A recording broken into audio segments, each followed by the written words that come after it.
Guys, welcome back to our channel. So in this video we are gonna see, what if Naruto was trained by Black Dragon Emperor in DxD? This is movie, and if you want more then please leave a like, share and subscribe for more. Let's get in the video. No fair, Naruto. How can you be so good? Said 7-year-old Izumi Hyoto with a pout as she watched her friend Naruto Uzumaki beat game after game at the arcade, annoyed that he keeps beating all her records. It's not my fault, I am just lucky, Naruto replied with a grin at the brunette, having always been incredibly lucky when it came to playing games, something that always annoyed his friends whenever he beat them. Then what's her excuse? Izumi demanded while pointing at their other friend, Irina Shido, who was playing a motorcycle game and is already close to getting the high score. I just practice a lot, you'd be good at this too if you did the same, Irina stated with her own grin, as while she didn't have Naruto's luck when it came to games, she made up for it with a lot of practice. Their words only making Izumi pout, before she soon smiled and joined them in playing more games, refusing to let them beat her at any more, with Naruto and Irina smiling at this before returning to their own games, all three determined to win more than the other two and get more prizes. The trio having been friends since they were younger and been inseparable ever since, spending all their time together playing games or going to the park, with Irina having also invited Naruto and Izumi to go with her family to church, with the two agreeing to go a few times when they could, along with sleeping over at each other's houses, something that Irina and Izumi were both happy about when they got to stay with Naruto or he stayed with them. The Uzumaki being unaware that both girls had a crush on him, something they've developed with how kind he was, and always willing to help them no matter what, plus they couldn't deny that they found his whisker marks adorable and always found an excuse to touch them, much to Naruto's embarrassment. It also led to Izumi and Irina to butt heads to get his attention, but they didn't let it get in the way of their own friendship. After playing a few more games, the friends went to exchange the prize tickets they'd won, all of them happy at what they had gotten before leaving the arcade. Unknown location, though unknown to the trio, in another part of Kuo a battle was taking place, consisting of 12 people with black bat-like wings and 16 wielding swords made of light and guns, with both groups targeting 2 people, a man wielding his own sword of light and a woman with wings as well. These two were Masaomi Yagaki, an exorcist of the church, and his lover Claria Belial, a devil from the house of Belial and current overseer of Kuo town, a relationship that was supposed to be forbidden due to their respective factions being enemies, despite the ceasefire that they currently had, but that didn't stop them from seeing each other and falling in love, but has now led them to their current situation. The couple having been out together when they were ambushed by a group of 20 devils. All of them not bothering to hide the fact they were sent to kill them both, though while they were caught off guard by the sudden attack, Masaomi and Claria were able to recover and take out 8 of the devils, with it not being long before the exorcists arrived, including Masaomi's superior Toji Shido. Initially thinking they were here to help them, Masaomi paid for that when he took a light bullet to the side when they shot at Claria. With this putting them at an even bigger disadvantage, as the devils and exorcists made a temporary alliance seeing as they were after the same thing, but planned to take the other group out afterwards, while Masaomi and Claria were starting to get tired from fighting both groups, along with getting more injuries. Get out of the way and save yourself some pain, human. We're just after the traitorous bitch. You can die quickly with the rest of the exorcists once we're done with her, said one of the devils, only for Masaomi to glare at them, while Claria narrowed her eyes at what the devil said, before they widened as she began realizing what was really going on. They'd go this far to keep their secret, Claria thought, not thinking the Great King faction would kill other devils if itd meant they could keep the king pieces a secret. Then you'll have to kill me first, Masaomi retorted, refusing to stand aside and let them hurt Claria anymore. Masaomi, stop this foolishness. She is a devil from the house of Belial, something that will only create more conflict. End this now, join your real allies and comrades so we may deal with these devils together, Toji said pleadingly, still trying to convince Masaomi to end things with Claria, so they didn't have to kill him as well. Only for the exorcist to look at him neutrally and not move away from Claria's side, making the devil smile that had still stand with her, despite the likely chance they'll both die. The sight making Toji sigh in sadness and resignation, seeing he couldn't convince Masaomi to not die along with the devils. Though before any of them could make move, a dagger was suddenly thrown in the middle of the group of devils, getting all their attention, with some of their eyes widening when they saw the dagger and recognized it, the devils having no time to react before a man suddenly appeared in a yellow flash, carrying 2 light daggers in each hand before he began cutting the devils down faster than they could dodge or counter. Only being further shocked when golden chains shot out of the ground, wrapping around each of the exorcist's neck, except for Toji, before tightening it hard enough to snap their necks, while the man had killed the last of the devils, picking up his dagger while a woman jumped down from a roof, the sight of them shocking Toji, Masaomi, and Claria, recognizing them as Minato Namikaze and Kushina Uzumaki. Minato being a former exorcist and one renowned as the Yellow Flash due to his ability to teleport, along with one of the few capable of wielding a holy sword, having formerly wielded an Excalibur fragment, specifically Excalibur rapidly, granting him enhanced speed and reflexes, only further adding to his title. While Kushina was a magician known for mastery of her unique magical chains, capable of sealing away the abilities of anyone caught by them, along with her fierce temper that made everyone wary of approaching her or hurting anyone she cared about unless they wanted to be on the receiving end of her anger. You know, when we moved here, I was really hoping to be done with the supernatural world, but yet it seems we just keep getting dragged into one mess after another, Kushina said in annoyance, before smiling and waving at Claria, having met the devil a few times and consider her a friend. Minato? Kushina. What have you done? Toji said in shock and horror as he looked at the bodies of his deceased colleagues, only to grunt in pain when the Uzumaki woman suddenly slammed her fist into his face. I believe that's my wife's way of saying, what have you done, Toji? You were going to kill Masaomi and Claria, and for what? Because they choose who they love and want to be with. Because they're from different factions, said Minato as he looked at Toji with a frown, having never really cared for the church's logic when it came to relationships between exorcists and devils. Fully believing that they should choose who they want to be with, regardless of if the person is human, a devil, an angel, a fallen angel, a yokai, or any other species, which is just one of the reasons he chose to leave, not liking the restrictions they put on their members' lives or forcing them to make choices they didn't want to make. The status quo, Toji said, only for Masaomi to have enough as he grabbed his collar. Who cares about the damn status quo? Look at yourself, Toji. Even if you weren't working with them, you were still willing to ally with these devils just to kill me and Claria. What does your precious status quo say about that? Or will you try to justify it with some damn excuse? Maybe bend it around that you were doing the Lord's work. Masaomi demanded angrily that had dare try to claim some moral high ground. But you were working with them, weren't you? Stated Claria, getting the other's attention, before seeing she that was looking right at Toji. You might have not known when they would attack, but you were working with the devils to make sure both of us died, but none of them knew that. Tell me if I am wrong, Claria said while frowning at the exorcist, with Masaomi, Minato and Kushina narrowing their eyes at Toji, who could only lower his head.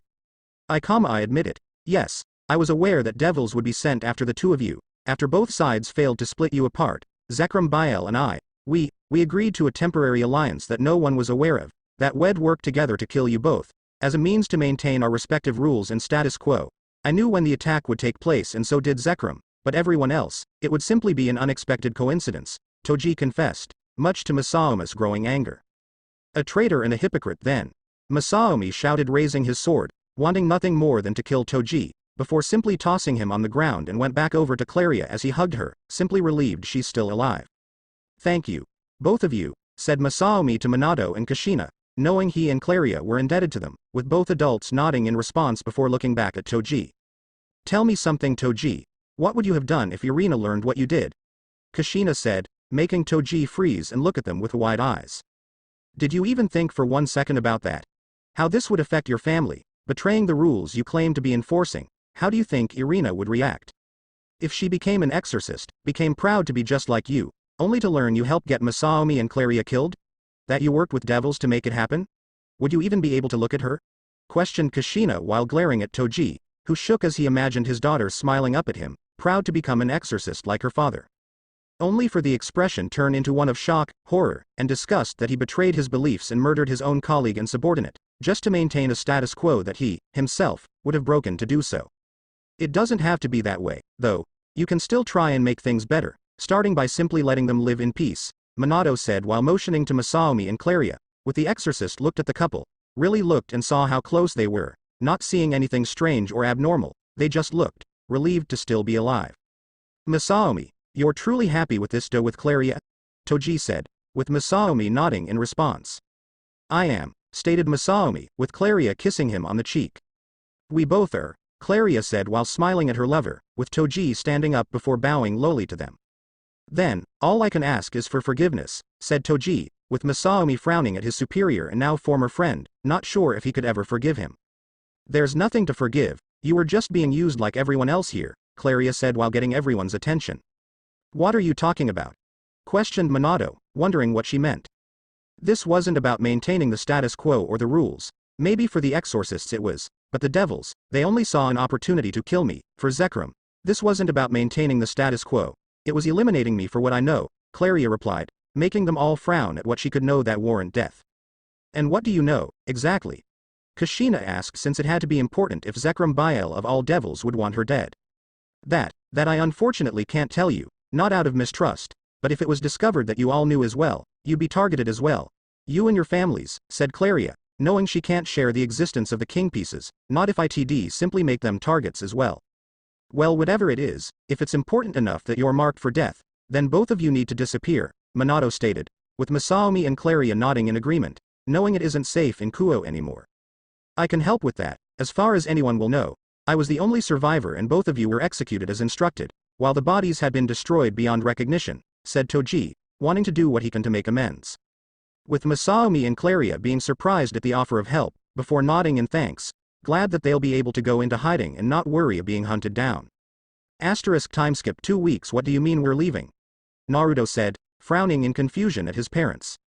We aren't, but you are Naruto, you'll be going to Kyoto for a while and staying with a friend of mine while there, said Kushina while smiling at her son, with Minato nodding in agreement, both knowing this would keep Naruto safe for a while.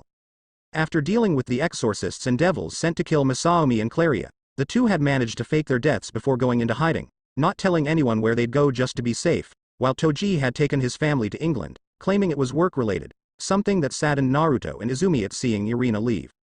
While both of them had taken full blame for the deaths of the devils and exorcists, as a means to keep them from trying to find Masaomi and Claria in case they didn't believe they were dead, and to take any suspicions off Toji, since he was the only one who walked away, albeit after being injured to help sell the act. Though this also led both parents to decide to send Naruto away for his own protection, with Kyoto being the safest since the devils wouldn't risk attacking the home of the yokai faction, with it hopefully being temporary until they knew it was safe for him to return or they could join him. But, why? And why aren't you coming with me? Questioned Naruto, confused and worried at why his parents were sending him away alone. It's nothing important, your Ka-san and I just have some business to handle, and it's something we don't want you to worry about, so just think of like a small vacation, Minato said, with Naruto looking between them for a few moments. Will you come once the business is done? Naruto asked, with Kushina smiling and kissing his forehead. Well, be there before you know it, now go get packed and ready, Kushina replied, with the whiskered blonde nodding before going up to his room to pack his stuff. Later, after packing his belongings, Naruto was driven to the train station and put on the next train to Kyoto, something that saddened the boy as he didn't get to say goodbye to Izumi, having wanted to at least tell her he was leaving, but his parents had insisted they get to the station in time. With Naruto now sitting in his seat looking out the window, still confused and worried at his parents' behavior in sending him to Kyoto alone, while they stayed behind for some business, the Uzumaki only hoping that whatever it is doesn't take too long for them to deal with. Only for him to be pulled from his thoughts when something suddenly hit the train, everyone crying out or screaming in shock and fear at the sudden impact, knocking the train off the rails, even more so when explosions started going off around them, with the train blowing up much to their horror, Naruto only being further shocked and scared when he was suddenly grabbed and pulled through the broken window. The Uzumaki crying out when he was then suddenly thrown across the ground, looking up only to see someone with black bat-like wings standing over, with more flying in the air and blasting the train until the entire thing was destroyed and everyone was dead. This is the brat we were sent to deal with. What a waste, said the devil while scoffing before kicking Naruto in the ribs, making him grunt in pain as he hit the ground again. Hey, leave some for the rest of us, another devil said as the remaining 4 landed around Naruto, before the one who spoke stomped on his back. Yeah, we couldn't even have fun with that red-headed bitch earlier. Damn orders, said another devil, annoyed that they were explicitly ordered to kill both humans and not waste any time. While Naruto froze at what they just said, hearing they went after someone with red hair, making him look up and glare at the devils. Who are you talking about? Demanded Naruto, angry, worried, and scared that they could be talking about his mother, given the fact they're apparently targeting him as well. Only to cry out when he was kicked across the face, feeling his nose was broken and blood gushing out of it, making the devils laugh. Ooh, looks like we have a tough guy. One of the devils laughed before picking Naruto up by his leg, then immediately slamming him down on the ground. You wanna know who we're talking about, you little shit? The hot-ass redhead we just killed, along with that blonde dumbass. Too bad too, we could have shown her what it was like to be with real men. Taunted a devil before stomping on Naruto's chest, making him cough and gag, though still shook at what they just said. K-Ka-san, TT2-san, they killed them. Naruto thought, shaking upon hearing that they killed his parents, before grunting in pain when he was thrown against one of the railway's support pillars. But you know how it goes, orders are orders, and we didn't feel like having the Great King faction on our asses for fucking up a job, but that doesn't mean we can't take our time killing a stupid kid, Like you, said the devil, grinning cruelly before punching Naruto in the face before throwing him back on the ground where they began punching and kicking the Uzumaki repeatedly. They killed them, someone sent them, to kill Ka-san, and To-san, someone, had my parents, killed? Thought Naruto, not even registering the attack anymore, feeling his entire body was numb at what he just heard, that his parents were killed, ordered by someone. Though soon the numbness started turning into anger and rage, that someone would kill his parents for no reason and then send these bastards after him. Hearing them laugh about murdering his parents, that they're annoyed they couldn't defile his mother, and now simply enjoying beating him up. Naruto muttered while feeling his body shaking, along with starting to feel warmer all of a sudden, before one of the devils grabbed him by his hair and lifted his head up. Sorry. What was that runt? Couldn't quite hear you from kissing the ground. The devil taunted before slamming Naruto's head back down, getting another round of laughter from the assassins. Only for their laughter to immediately end when Naruto grabbed the wrist of the devil holding his head, shocked when he suddenly screamed in agony, even more so as jet black flames erupted from where Naruto was holding him. Said Naruto while lifting his head up, the devils unconsciously stepping back at seeing his slit pupils glaring at them murderously and more of the black fire flickering off his body. I will kill you. Naruto shouted as jet black flames suddenly exploded off his body, the devils being shocked and taken off guard by what just happened, leaving them with no time to escape as fire hit them. The devils crying out in pain and agony as they felt the flames weren't just burning their bodies, it felt like their very souls were being burned, while their attempts to try and put the flames out were useless, as their magic and power didn't seem to do anything, with it not being long before the devils couldn't handle the pain anymore and dropped to the ground dead, with their bodies still burning. Naruto, meanwhile, panted as he stood up on shaky legs while glaring at the bodies of the devils, wishing they could have suffered longer. Good riddance, Naruto said darkly, not caring he just killed 5 people, only that they paid for killing his parents. You're a strange one, aren't you? Someone stated in a bored and emotionless tone, making Naruto tense and quickly turn around to see who spoke, only to be surprised at who he saw. It was a cute, young girl with long black hair down to her hips and gray eyes. Her ears differ from a normal human's as they have pointed tips, although her long black hair makes this feature difficult to notice. Her dark gray eyes have reptilian slitted pupils. Her attire consisted of a black gothic Lolita outfit which exposed her breasts with X-shaped tape covering her nipples, while her expression was entirely void of emotion, only looking bored despite the destruction around her. Who are you? Naruto demanded warily, not sure who this girl was, only for her to ignore him and instead look at the still burning black flames. The girl hummed in thought before looking at Naruto, walking up to him and get uncomfortably close to the Uzumaki. What are you doing? Who are you? And where did you come from? Said Naruto while backing away from the girl, only to find her hands on his shoulders, holding him in place. You're very noisy, be quiet, said the girl, making Naruto tense as while he still didn't hear any emotions in her voice, he felt that she was starting to get annoyed. Yes, you have one of Vritra's sacred gears inside of you, the blaze black flare, also known as the evil dragon's black flame, the girl said, which further confused the whiskered blonde. What are you talking about? Who's Vritra and what's a sacred gear? Naruto asked, not knowing what was even happening anymore. Vritra is one of the dragon kings and an evil dragons, known as the prison dragon, the enveloper and darkness dragon king. He's slightly less annoying than the rest of my kind since he knows not to get involved unless it concerns him directly, said the girl, with Naruto looking at her in shock. What? Dragons are real? Why you're a dragon? Naruto said, only to flinch when the girl narrowed her eyes at him. Yes, dragons are real and I am one. I am Ophis, the Ouroboros dragon and the infinite dragon god, and you are interesting to me, said Ophis while pointing at Naruto, knowing that Vritra's sacred gears would be useful to have in getting rid of Great Red and taking back her home. I am. Naruto asked warily, still not sure what to make of this girl. Yes, you are, and I want you to join me now, Ophis stated, which only further shocked Naruto. Join you? You literally just show up out of nowhere, talk about dragons and things called sacred gears, then suddenly expect me to join you? Naruto demanded, not sure if she's crazy or just didn't care.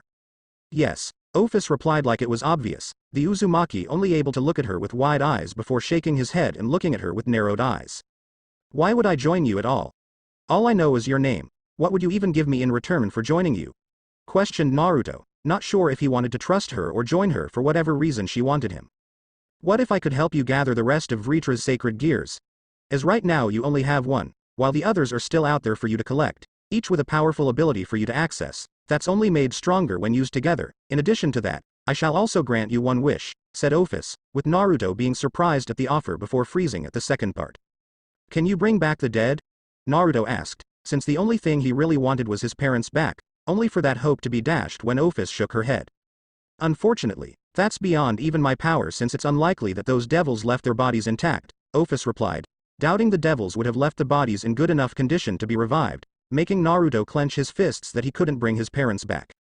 Then everyone who was involved in their deaths, everyone who's part of this great king faction, I want them all dead, said Naruto, since if he couldn't have his parents back, he can at least make sure everyone involved in their deaths dies as well. Very well. I'll see to it they meet their ends, said Ophis before holding out her hand to Naruto, who looked at it before taking the Ravenette's hand. Not a moment later, both Naruto and Ophis vanished as if they were never there. Timeskip 10 years. Hard to believe I am back here, and it looks like nothing's changed, Naruto thought while walking through Kuo, seeing that nothing much has changed with his former home, though now he was aware of what happened when no one was watching and the lights went out. 9 years have passed since the day he lost his parents and awakened his sacred gear, then being found and recruited by Ophis into the Chaos Brigade, along with, surprisingly, Ophis taking him in as her adoptive son, which was at first just a cover used to keep most of the Chaos Brigade from trying to use him for their own purposes, and as Ophis put it, it was only natural since they were both black dragons, so it made sense, to her anyway, that they'd be mother and son. Along with having the more trustworthy members of the Chaos Brigade help raise and train Naruto, learning everything about the supernatural world, including the fact that his father was a former exorcist and his mother was a magician, both being rather well known before retiring. Ophis also kept good on her end of their agreement, with Naruto having gained the other 3 of Vritra's sacred gears, the absorption line, the delete field, and the shadow prison, with all of them together also reforming Vritra's spirit within him, allowing Naruto to meet the Dragon King, who was rather polite and wise despite being considered an evil dragon, and the Uzumaki was grateful to have Vritra as his partner and helping him out when he needed it. Even better when she fulfilled my wish, thought Naruto smirking darkly, having relished it when Ophis sent him and a few other members of the Chaos Brigade to massacre the majority of the Great King faction.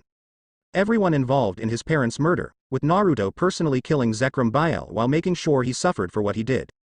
All while taking away the last thing he had before landing the final blow, his power, having used absorption line to transfer all of Zekrom's power straight into an object, taking all of it until he had none left to take, including his power of destruction, with Naruto then burning him alive with Blaze Black Flare, happy at avenging his parents along with his loyalty to Ophis being solidified. And while Naruto would never forget his parents, he had begun starting to see Ophis as a mother, since she did seem to care for him in her own way. At least when she's acting like a parent, Naruto thought, knowing that Ophis could be rather naive about certain things, including the difference between familial love and romantic love, having ended up waking up with her in bed with him more than a few times. After had finished his training, Naruto had asked to return to Kuo.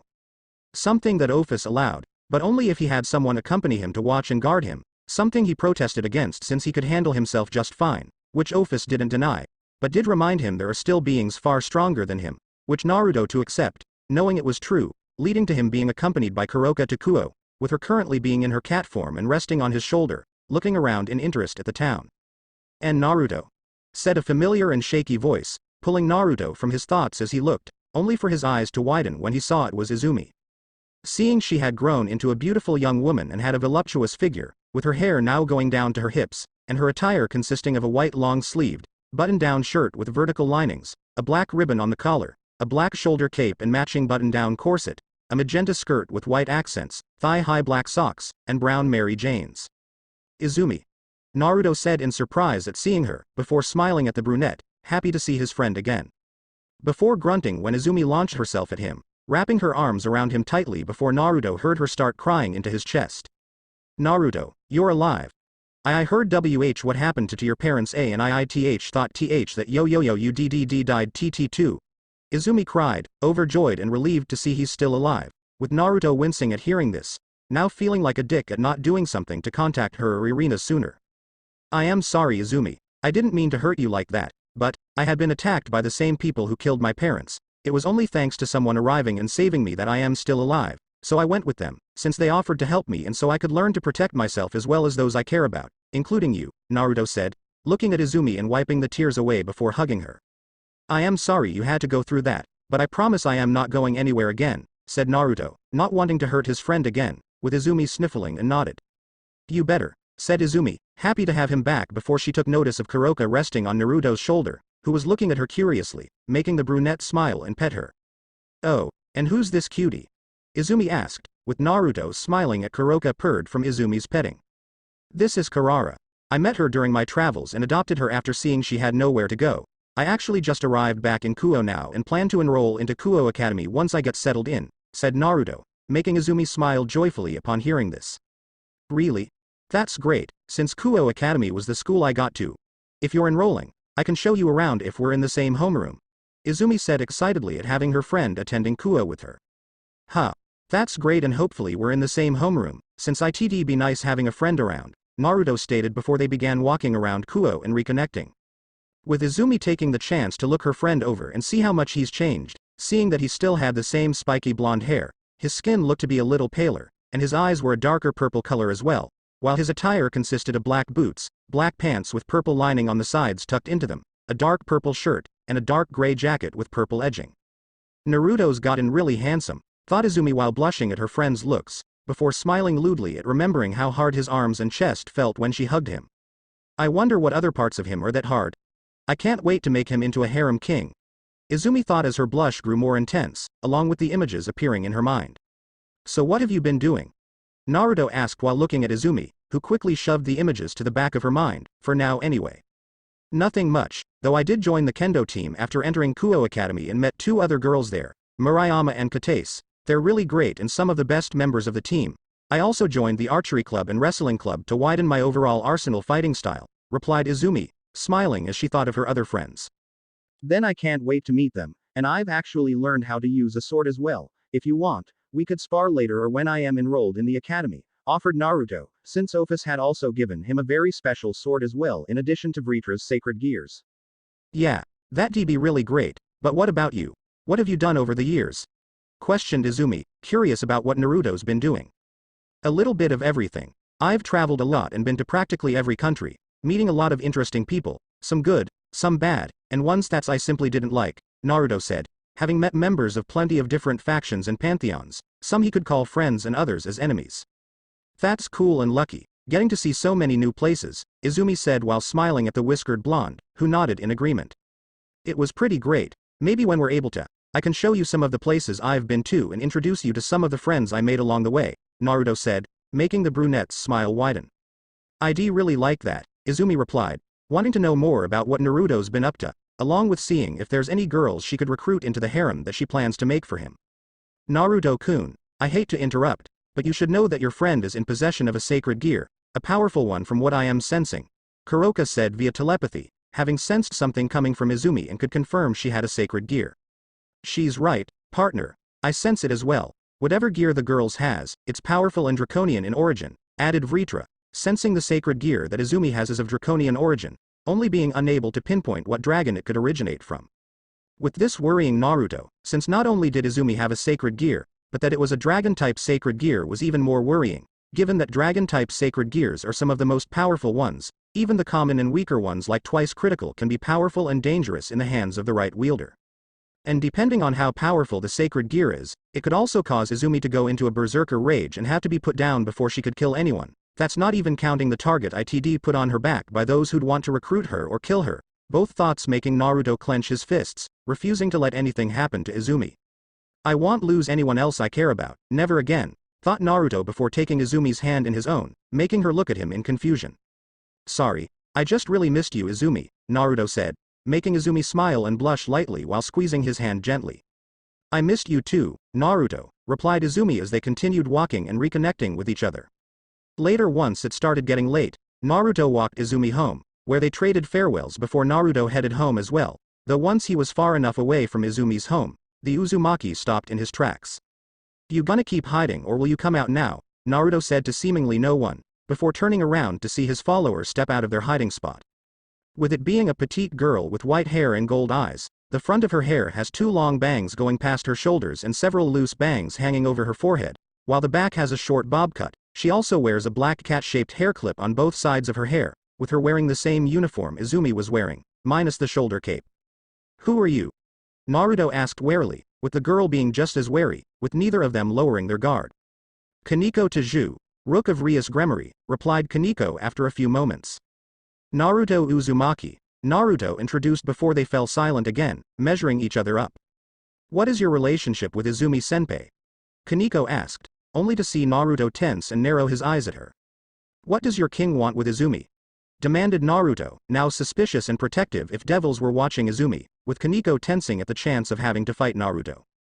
Though when she saw the black flames start gathering in his hands, the Nekosho relented, knowing how bad it'd be for her and the rest of Rias' peerage to get into a confrontation with Naruto, all of them having heard about his reputation as a mercenary, bounty hunter in the supernatural community. Even if he's just a human, he's not someone that wanted to have after them.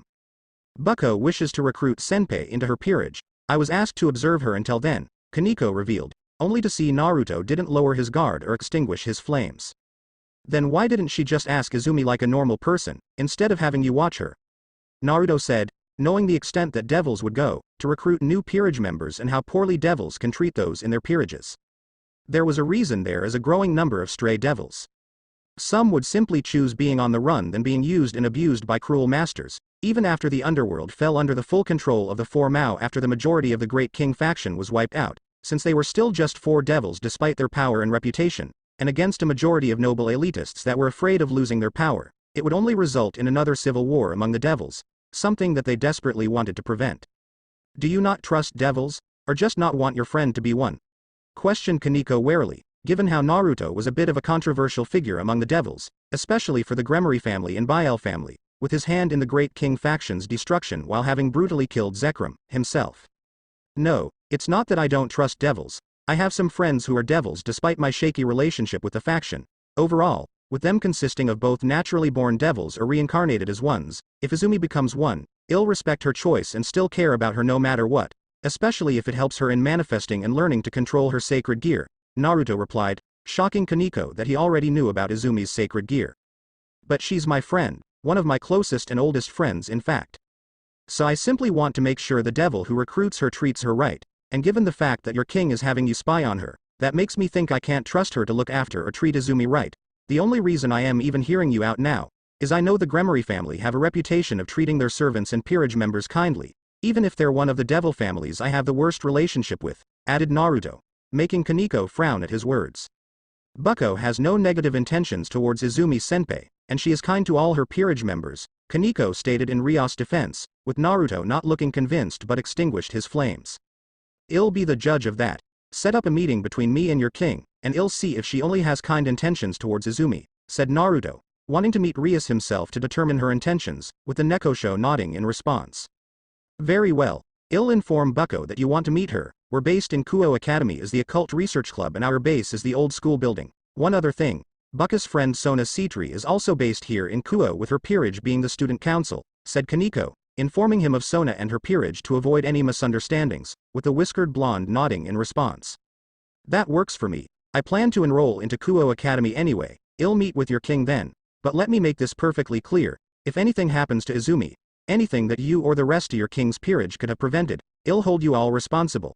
Naruto threatened with his flames flaring up slightly, making Kaneko gulp before nodding. Of course, I'll go inform Bucko now, and I promise, we'd never let anything happen to Izumi-senpai or anyone else in Kuo, Kaneko said before teleporting away. I'll hold you to that, muttered Naruto before pulling out a fallen angel feather, having grabbed it while he and Izumi were walking, seeing that Rias and Sona were either incompetent in not knowing fallen angels were here or they knew but weren't doing anything about it, neither of which looked good for them at the moment. Sorry for being too hard on your sister like that, Kuroka, Naruto said while petting Kuroka, who nuzzled against his hand, having been suppressing her power to avoid being detected by Kaneko. It's fine Naruto-kun, you're just looking out for your friend, but please don't be too hard on Shiron-chan, if you and the devils here end up fighting each other, replied Kuroka, not wanting her sister to get hurt too badly.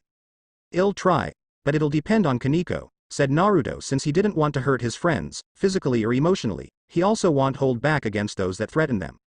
Kuroka could only sigh, but nodded in understanding before Naruto began walking home, while high up in the sky, the two were being watched by a fallen angel. She was an attractive young woman with violet eyes having a slender body. She had long silky black hair down to her hips and possessed 2 black feathered wings, with her clothing consisting of black, strap-like objects, that resembled leather, around and under her large breasts, a thong-like piece held around her hips by 3 thin straps, gloves that ran right up her arms with small lengths of chains hanging from them, shoulder guard-like objects on her shoulders with 3 large spikes sprouting from her right shoulder, and black thigh-high heel boots. This was Rainier, a member of Gregory and known for her loyalty to Azazel and Shemazai to the point of worship and fanaticism. What's he doing here? Thought Rainier, looking at Naruto in shock at seeing him in Kuo. Having encountered him a few times, during the rare times that Azazel met and negotiated with Ophis, usually about the sacred gears now residing within the Uzumaki, with the two being acquaintances at most, with Rainier knowing that he definitely isn't someone you wanted to cross, and the fact that he's also apparently friends with her target just made this a lot more difficult. Shaking her head, the Ravenet flew back to the abandoned church so they can figure out what to do with this recent development. I might need to contact Lord Azazel and tell him that the mission is a no-go, Rainier thought, hating the idea of failing one of the people she idolized the most, but didn't seem to have much a choice. Today's the day, Izumi thought, smiling in excitement while practically bouncing in her seat in her homeroom class. The reason for her excitement being that after 4 days since her reunion with Naruto, her childhood friend, Crush has finally gotten settled back into Kuo, with Naruto having told her yesterday he had enrolled into Kuo Academy and would be starting today, much to Izumi's happiness that she'll be able to see more of her childhood friend, Crush, having stayed up all night praying and buying sutras, hoping they'll be in the same homeroom. Are you alright, Izumi? Asked a girl that's sitting right behind Izumi. Yeah. You're acting even more excited than usual. Did something happen? A second girl who's sitting next to the first asked, with Izumi looking behind her at the girls. The first girl had long brown hair with fair skin, 2 long strands on either side of her face and tied into 2 twintails with red ribbons. And goldish brown eyes. The second girl had fair skin, shoulder-length salmon pink hair held back by a white headband, and brownish red eyes. There was also a third girl with fair skin as well, mess light brown hair tied into braids on each side of her head, and gold eyes that were covered by pink-rimmed glasses, with all 3 of the girls wearing the Kuo Academy girls' uniform, with the third girl not wearing the shoulder cape. These were Murayama, Katase, and Ika Kiryu, 3 of Izumi's friends, with Murayama and Katase also being on the kendo team with her. Sorry, I am just really excited since a few days ago a childhood friend of mine returned to Kuo, after he was gone for nearly a decade, and I just learned last night he's enrolling into Kuo, so I am really excited and hoping he's in our homeroom, Izumi said while smiling brightly, surprising the girls at hearing this before smiling at their friend, happy for her. Wow, that's really great, I can't wait to meet him, Katase said, with Murayama nodding in agreement. Yeah, I just hope he's a nice guy, we could use more of them here, said Murayama, sighing in annoyance, given how most of the guys at Kuo Academy only enrolled due to it formerly being an all-girls school. Don't worry, Naruto's a really great guy and I am sure you'll like him, he even learned how to use a sword while he was away and offered to spar with me, replied Izumi, with Ika's smile turning lewd for a moment. That's good to hear, unless you're disappointed he won't try peeking on you, Izumi, Ika said, causing Izumi to blush before she began giggling pervertedly at imagining Naruto peeking on her. Ooh, what if I made a peephole just for Naruto to use? I wouldn't mind letting him see me undress, then can let him throw me down and ravage me, Izumi thought, imagining Naruto having his way with her, while she begs for more. Your mask is slipping, Izumi, Murayama and Katase said with deadpan expressions, fully aware of Izumi's perverted nature, having gotten used to it during their time on the kendo team and how she'd shamelessly watch them undress or shower after practice. Ooh, were you thinking of you and Naruto together, Izumi? What were you doing? How big do you think he is? Questioned Ika while smiling eagerly at her friend, with Izumi blushing and furiously shaking her head to stave off the perverted thoughts. Shut up. And don't say anything to Naruto either, I don't want him finding out, Izumi said frantically, not wanting Naruto to think she's only a pervert that just wants to have sex with him or that she's a creep who'd try peeking on him. Ika's smile merely grew at this, knowing she'll be able to have a lot of fun with that, a thought Murayama and Katase shared, liking the chance to tease their friend. Luckily for Izumi, their teacher Iruka Amino soon arrived at the classroom. Alright, settle down everyone, settle down, Iruka said, getting everyone's attention on him with Iruka waiting until he had all the students' attention. Now before we begin today's lesson, I have an announcement. We'll be having a new student is joining us today and I hope you all give him a warm welcome here at Kuo Academy, said Iruka, with the entire class perking up at the mention of a new student, only the guys to be disappointed it wasn't a new girl, while the girls were curious about getting a new student.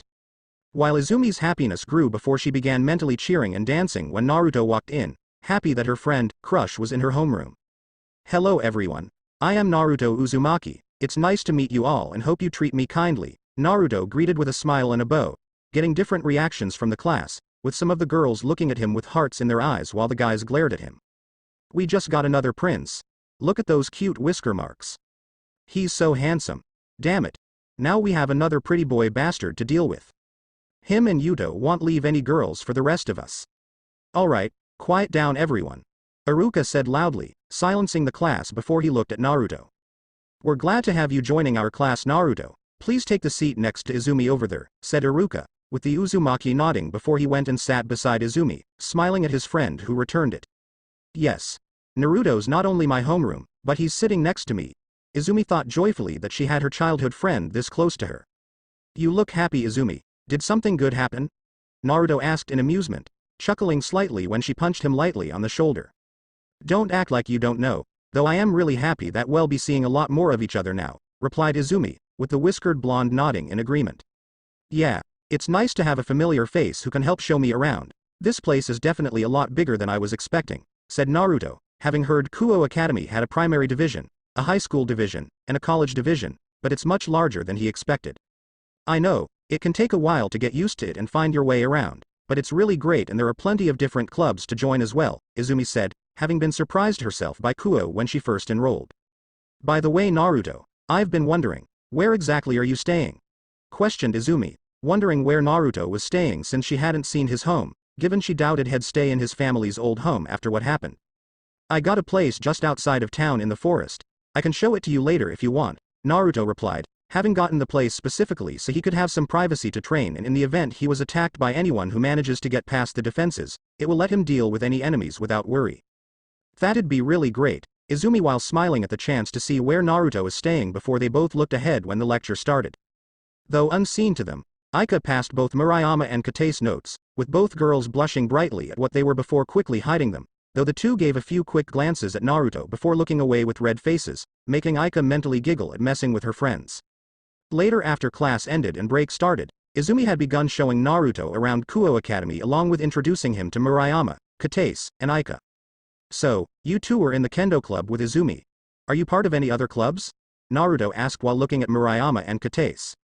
Yep, and we're some of the best members, along with Izumi. We make sure to practice every day and improve ourselves, Kate said with a proud smile on her face, with Murayama nodding in agreement.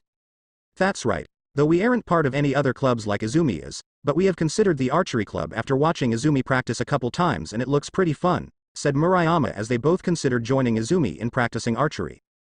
That's pretty cool and it's always good to broaden your horizons and try new things. What about you, Aika? Are you part of any clubs? Questioned Naruto while looking at the spectacle-wearing girl, who shook her head. Nope.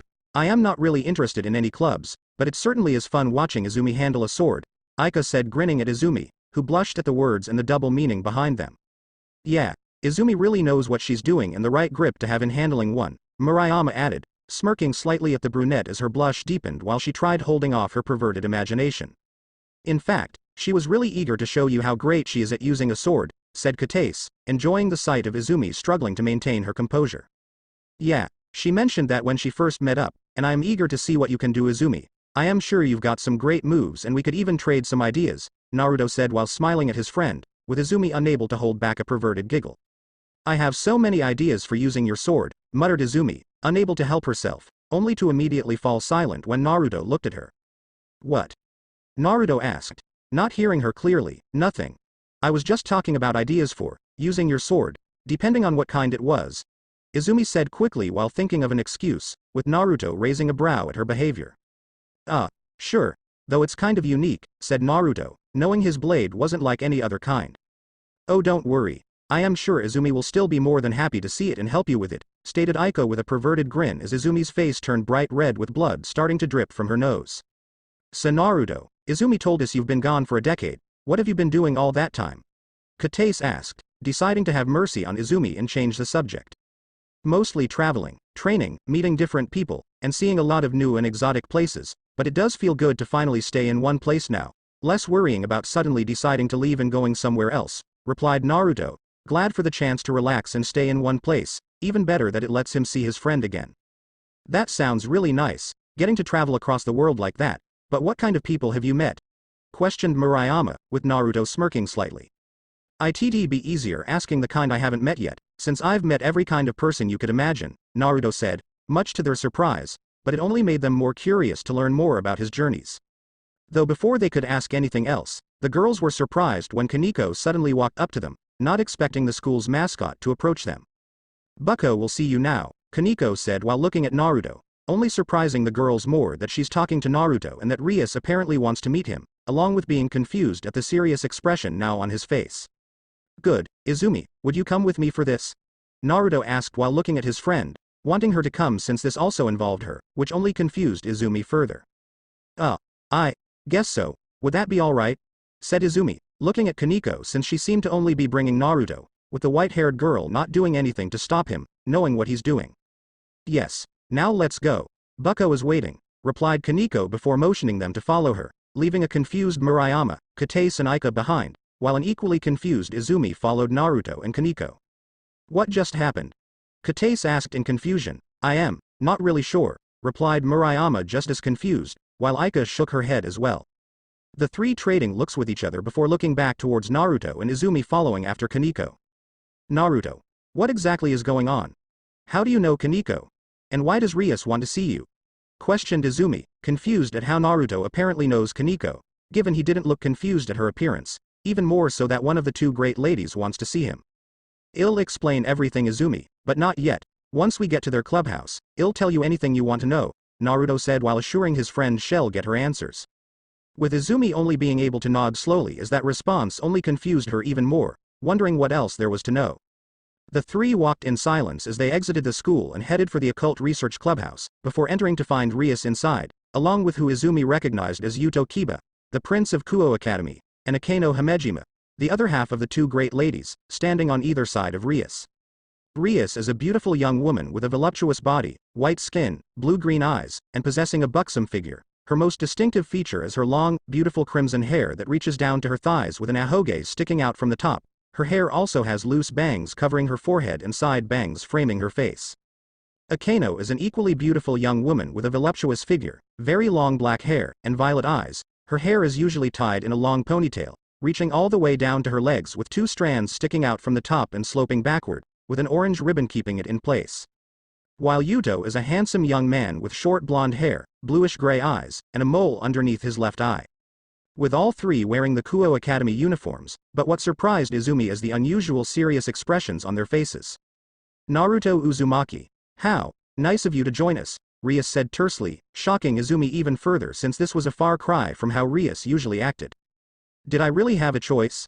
Said Naruto while looking at her with a raised brow, knowing that if he didn't meet her or Sona, they'd assume he's a threat and act accordingly. But I am thankful you were at least willing to hear me out, despite the circumstances, Naruto added, knowing with what happened Rias could have simply had her peerage attack him, showing that she's mature enough to act civilly while earning her a few points. I thought it better to speak before going to less kind methods, stated Rias before looking at Izumi then at Naruto with a raised brow at her presence. I invited Izumi to join since this concerns her as well, is that fine with you? Questioned Naruto, with the redhead looking at him with narrowed eyes. Very well, Izumi may join, Rias said after relenting to this, knowing it'd only serve to antagonize both of them if she removed Izumi. Okay, can someone tell me what's going on? Naruto, have you met Rias before? Is that why she's trying to incinerate you with her eyes? Izumi asked, wanting to just get some answers before she goes crazy. Not personally, no, but we know of each other, and it wouldn't surprising if she did since I ran afoul of her maternal family a while back, and safe to say, they don't really like me very much, replied Naruto, much to Izumi's shock at hearing this. That's putting it mildly, Yuto muttered, knowing that's a light way to put the Biel clan's feelings towards Naruto. Later after things calmed down a little, Naruto and Izumi sat down across from Rias, Kaneko and Yuto, while Akeno came out with a tray of tea, the Ravenet passing it out to everyone with a smile on her face, which grew tense as she held a cup towards Naruto, the whiskered blonde looking at it warily, not sure if he should risk it. Era, you really think I'd try something as boring as poisoning you? That wouldn't be any funny, since it would be too quick and painless for my tastes, unless it was a paralytic poison, leaving you helpless for me to do so many things to you, while I can still listen to your sweet screams before the end, said Akeno with a light blush on her face as her sadism leaked out, only backing away when Rias shot her a look while Izumi was shocked at what she just said. Definitely Suzaku's cousin, thought Naruto, knowing while Suzaku was a king-hearted and care about the well-being of her family, Akeno included, she had her own share of sadism for those that crossed her. Can someone just tell me what the hell is going on? Izumi demanded, getting tired of not getting answers and getting close to freaking out at the back and forth. Izumi, there's a lot you need to hear, Naruto said, getting his friend's attention, only for the brunette's eyes to widen at seeing Naruto was holding black flames in his hand while not showing a hint of pain or uncomfortableness. Okay. I am being extremely calm right now despite the fact you're apparently a firebender. Please start talking before I start freaking the fuck out, said Izumi, starting off calmly before screaming at the end, making Naruto chuckle lightly as he extinguished the flames. Right. Sorry, and that wasn't normal fire, it's created from my sacred gear, the blaze black flare. As for what sacred gears are, they're items with powerful abilities created by the god of the Bible and given to humans, mostly as a means to help them stand a better chance against the supernatural factions and pantheons, Naruto said before he began telling Izumi about all the different factions and pantheons, along with everything she thought was fake or made up was in fact very real. With the brunette listening in stunned silence as her friend told her everything about the supernatural world, unable to doubt him, even if he hadn't shown her the flames, knowing Naruto wouldn't lie to her about something like this, and the fact that none of the occult research club members looked surprised or fazed, meaning they must have already known. Wait. Your parents were an exorcist and magician? Izumi asked after Naruto told her the truth about his parents. Former exorcist actually. Toussaint left the church since he didn't agree with a lot of their beliefs and rules, with them having met and settled down together when they had me, replied Naruto, making the brunette nod before she looked at him warily. Is that the reason they died? They were attacked, weren't they? Said Izumi, with the Uzumaki nodding while clenching his fists. Yes, they were attacked and murdered by assassins, after they got involved and stopped some innocent people from being killed. Then they came after me, their client wanting me dead as well. Believing my parents knew something they shouldn't have and wanted to ensure they couldn't tell anyone. Including me, and I would have died if it wasn't for me awakening my sacred gear after they were dumb enough to mock my parents, even reveal their disappointment they didn't get the chance to rape my Ka-san. I enjoyed watching them burn, Naruto said darkly, with Izumi looking at him in shock and sympathy, with even the orc members being shocked at hearing this, while Rias had a sinking feeling at just who the assassin's client was. That's why you left, isn't it? Because you were being targeted by someone or you were trying to avenge your parents, Izumi stated, with Naruto nodding again. Yes, the person who found me, they were the ones who told me about the supernatural world and trained me. I joined them in exchange for two things, the first being the rest of my sacred gears, as the blaze black flare was part of a set which I now have, said Naruto while glancing at Rias and her peerage, the reveal being a silent warning to them to know he had more than one sacred gear. And, the other thing? Izumi asked, with Naruto fully turning to face Rias. The deaths of everyone involved in my parents' murder. And they kept their word, once I was strong enough by sending me and a few others went to the underworld, where we slaughtered the majority Great King faction while only sparing Lord Belial since he had nothing to do with my parents' death or the attempted assassination on the people prior to us, while I personally killed Zekrom Biel, the man who ordered theirs and my own death, Naruto revealed, with the redhead looking at him with wide eyes at hearing just why he killed Zekrom, that he was simply getting revenge for his parents' death. I didn't know he did that, said Rias as she and the rest of the underworld simply believed it was just an attack against them. Of course you didn't. Why would devils ever believe they are responsible for any misfortune that befalls them? You see me and my allies destroy a major part of your government's hierarchy and simply see us as attackers.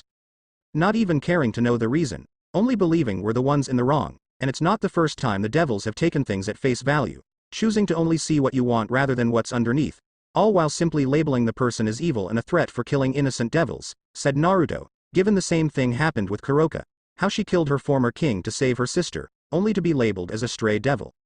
All while her sister was imprisoned and sentenced to death, only being saved by Searzex and given to Rias to join her peerage, all while believing Kuroka abandoned her. Rias couldn't help but frown at his words, given he basically called devils naive or uncaring, but also felt that there was more to them than just what happened to him. Regardless, even if you're telling the truth, I can't just take your words at face value either, as no matter the reason, you and your allies did attack the underworld and destroyed a major part of the government, along with the deaths of my ancestor and uncle, Rias said before feeling surprised slightly when Naruto nodded in approval.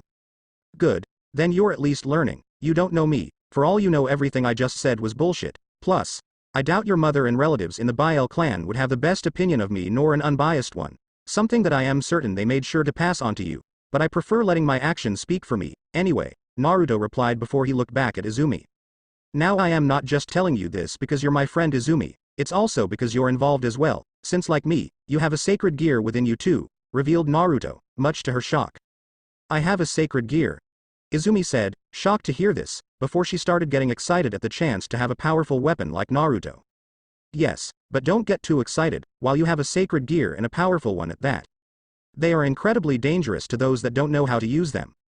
Even more so with yours, as it's a dragon-type sacred gear, which are inherently even more powerful, especially with the right user. With your sacred gear already being a powerful one on top of being draconian in origin, it's something very dangerous. The worst case scenario being you awaken it, and without the proper training, you could end up going berserk and killing everyone around you until someone manages to put you down, Naruto explained, causing Izumi to turn deathly pale while her excitement vanished. But don't worry, with the right training and time you would be able to use it safely, Naruto added quickly, not wanting to terrify Izumi into not wanting to learn to use her sacred gear, with the brunette thankfully calming down. And would you'll help me? Izumi asked nervously, shaken that if she wasn't careful she could end up dying. Yes, I will, but that brings me to another thing, as I am sure you've already guessed. Everyone in the ORC are devils, with Rias being the king and the rest of her peerage members, Naruto said while looking at Rias, with Izumi doing the same, with the redhead nodding while summoning her remaining peerage pieces on the table, much to Izumi's shock. That's correct. Akano is my queen, Yuto my knight, and Kaneko my rook. I recruited all of them years ago, using each corresponding piece to reincarnate them into devils, said Rias while taking over the explanation as she began explaining Devil Society to Izumi and filling her in on what peerages were. As for what Naruto meant, I wish to recruit you into my peerage after learning about your sacred gear, something that go a long way in helping you to awaken your sacred gear and lowering the risk of going berserk unless you tried handling too much of its power before you're ready, Rias said as she finished her explanation, with Izumi simply looking between her and Naruto in shock at all the information they just revealed. That's just a lot to take in, muttered Izumi, with Naruto wrapping an arm around her to comfort his friend. Yeah, I know the feeling. When I first learned all this, part of me thought I was just having some crazy dream, but even I couldn't think up all of this, and in regards to being a devil, the choice is entirely up to you, Izumi, whether you want to join her peerage or stay human, but whatever you choose, I'll still be here whenever you need me for anything, said Naruto, making the brunette smile slightly at him. He's right. While I wish for you to join my peerage, it'll be your choice on whether to join or not, and you'll still receive assistance in learning to control your sacred gear as well, Rias added, wanting Izumi to join, but knowing she can't force her or manipulate things to have a situation where she can recruit her. Though it did make Rias wince at her original plan, seeing how shaken Izumi was at everything she learned, and she would have simply taken advantage of her for her own needs, so the least the Gremory heiress could do is still help Izumi with controlling her sacred gear, even if she doesn't join her peerage. Thank you, both of you, but could I have some time to think it over? Izumi asked, with Rias nodding in response. Take as long as you want, replied Rias, knowing it's a tough decision to make. Thanks. Though what exactly would the benefits be if I did become a devil? Questioned Izumi, wanting to hear the benefits of being a devil. For starters, you'll be a lot stronger, faster and more durable. You'll gain demonic power which do a wide range of things from creating various elements. Gain a resistance to light weapons depending on how much you'll have. And many other things you could think of or imagine. You'll also be able to fly with your wings, see in the dark, and you'll have the chance to advance through the ranks to become a high-class devil yourself and get your own peerage, being able to recruit members to join you, fight in raiding games, with some devils even forming their own harems with their peerages, Rias explained, with Izumi immediately perking up at the last part. Form harems? I could form my own harem. I could make a harem for Naruto? Thought Izumi, thinking of how much easier her harem plan for Naruto would be if she had her own peerage. Though for you, the most important would be that it'll help you in controlling your sacred gear much more quickly than if you were human, along with greatly lessening the risk of you going berserk, added Rias, with the brunette nodding at this, knowing her sacred gear will eventually awaken. And that definitely sounded better than the alternatives, especially with how powerful her sacred gear apparently is, given it's of draconian origin. That all sounds really great, Izumi said as while she'd like the help in her harem plan for Naruto and learning to control her sacred gear. This is still a big decision to make. I understand. Like I said, take as long as you'd like, and if you want, you and Naruto are welcome to spend your free time here at the Orc to get to know myself and my peerage better, as well as getting a feel for how things work here and what you'd be doing if you choose to join, Rias offered, extending the offer to Naruto as well out of courtesy, and the fact she doubted he'd stay away anyway since Izumi's his friend. With Izumi smiling at the offer, since that would be good and better help her in deciding if she'll join or not. Thank you. That'd be a really great way to get a better idea of what I'd be doing, replied Izumi, while Naruto nodded in agreement. Great. Then we'll see you both again when you're free, said Rias while smiling at the brunette, with Izumi and Naruto getting up and leaving. You've certainly made a big name for yourself amongst the devils, and not in a good way, Izumi stated once they exited the clubhouse, with the Uzumaki nodding in agreement.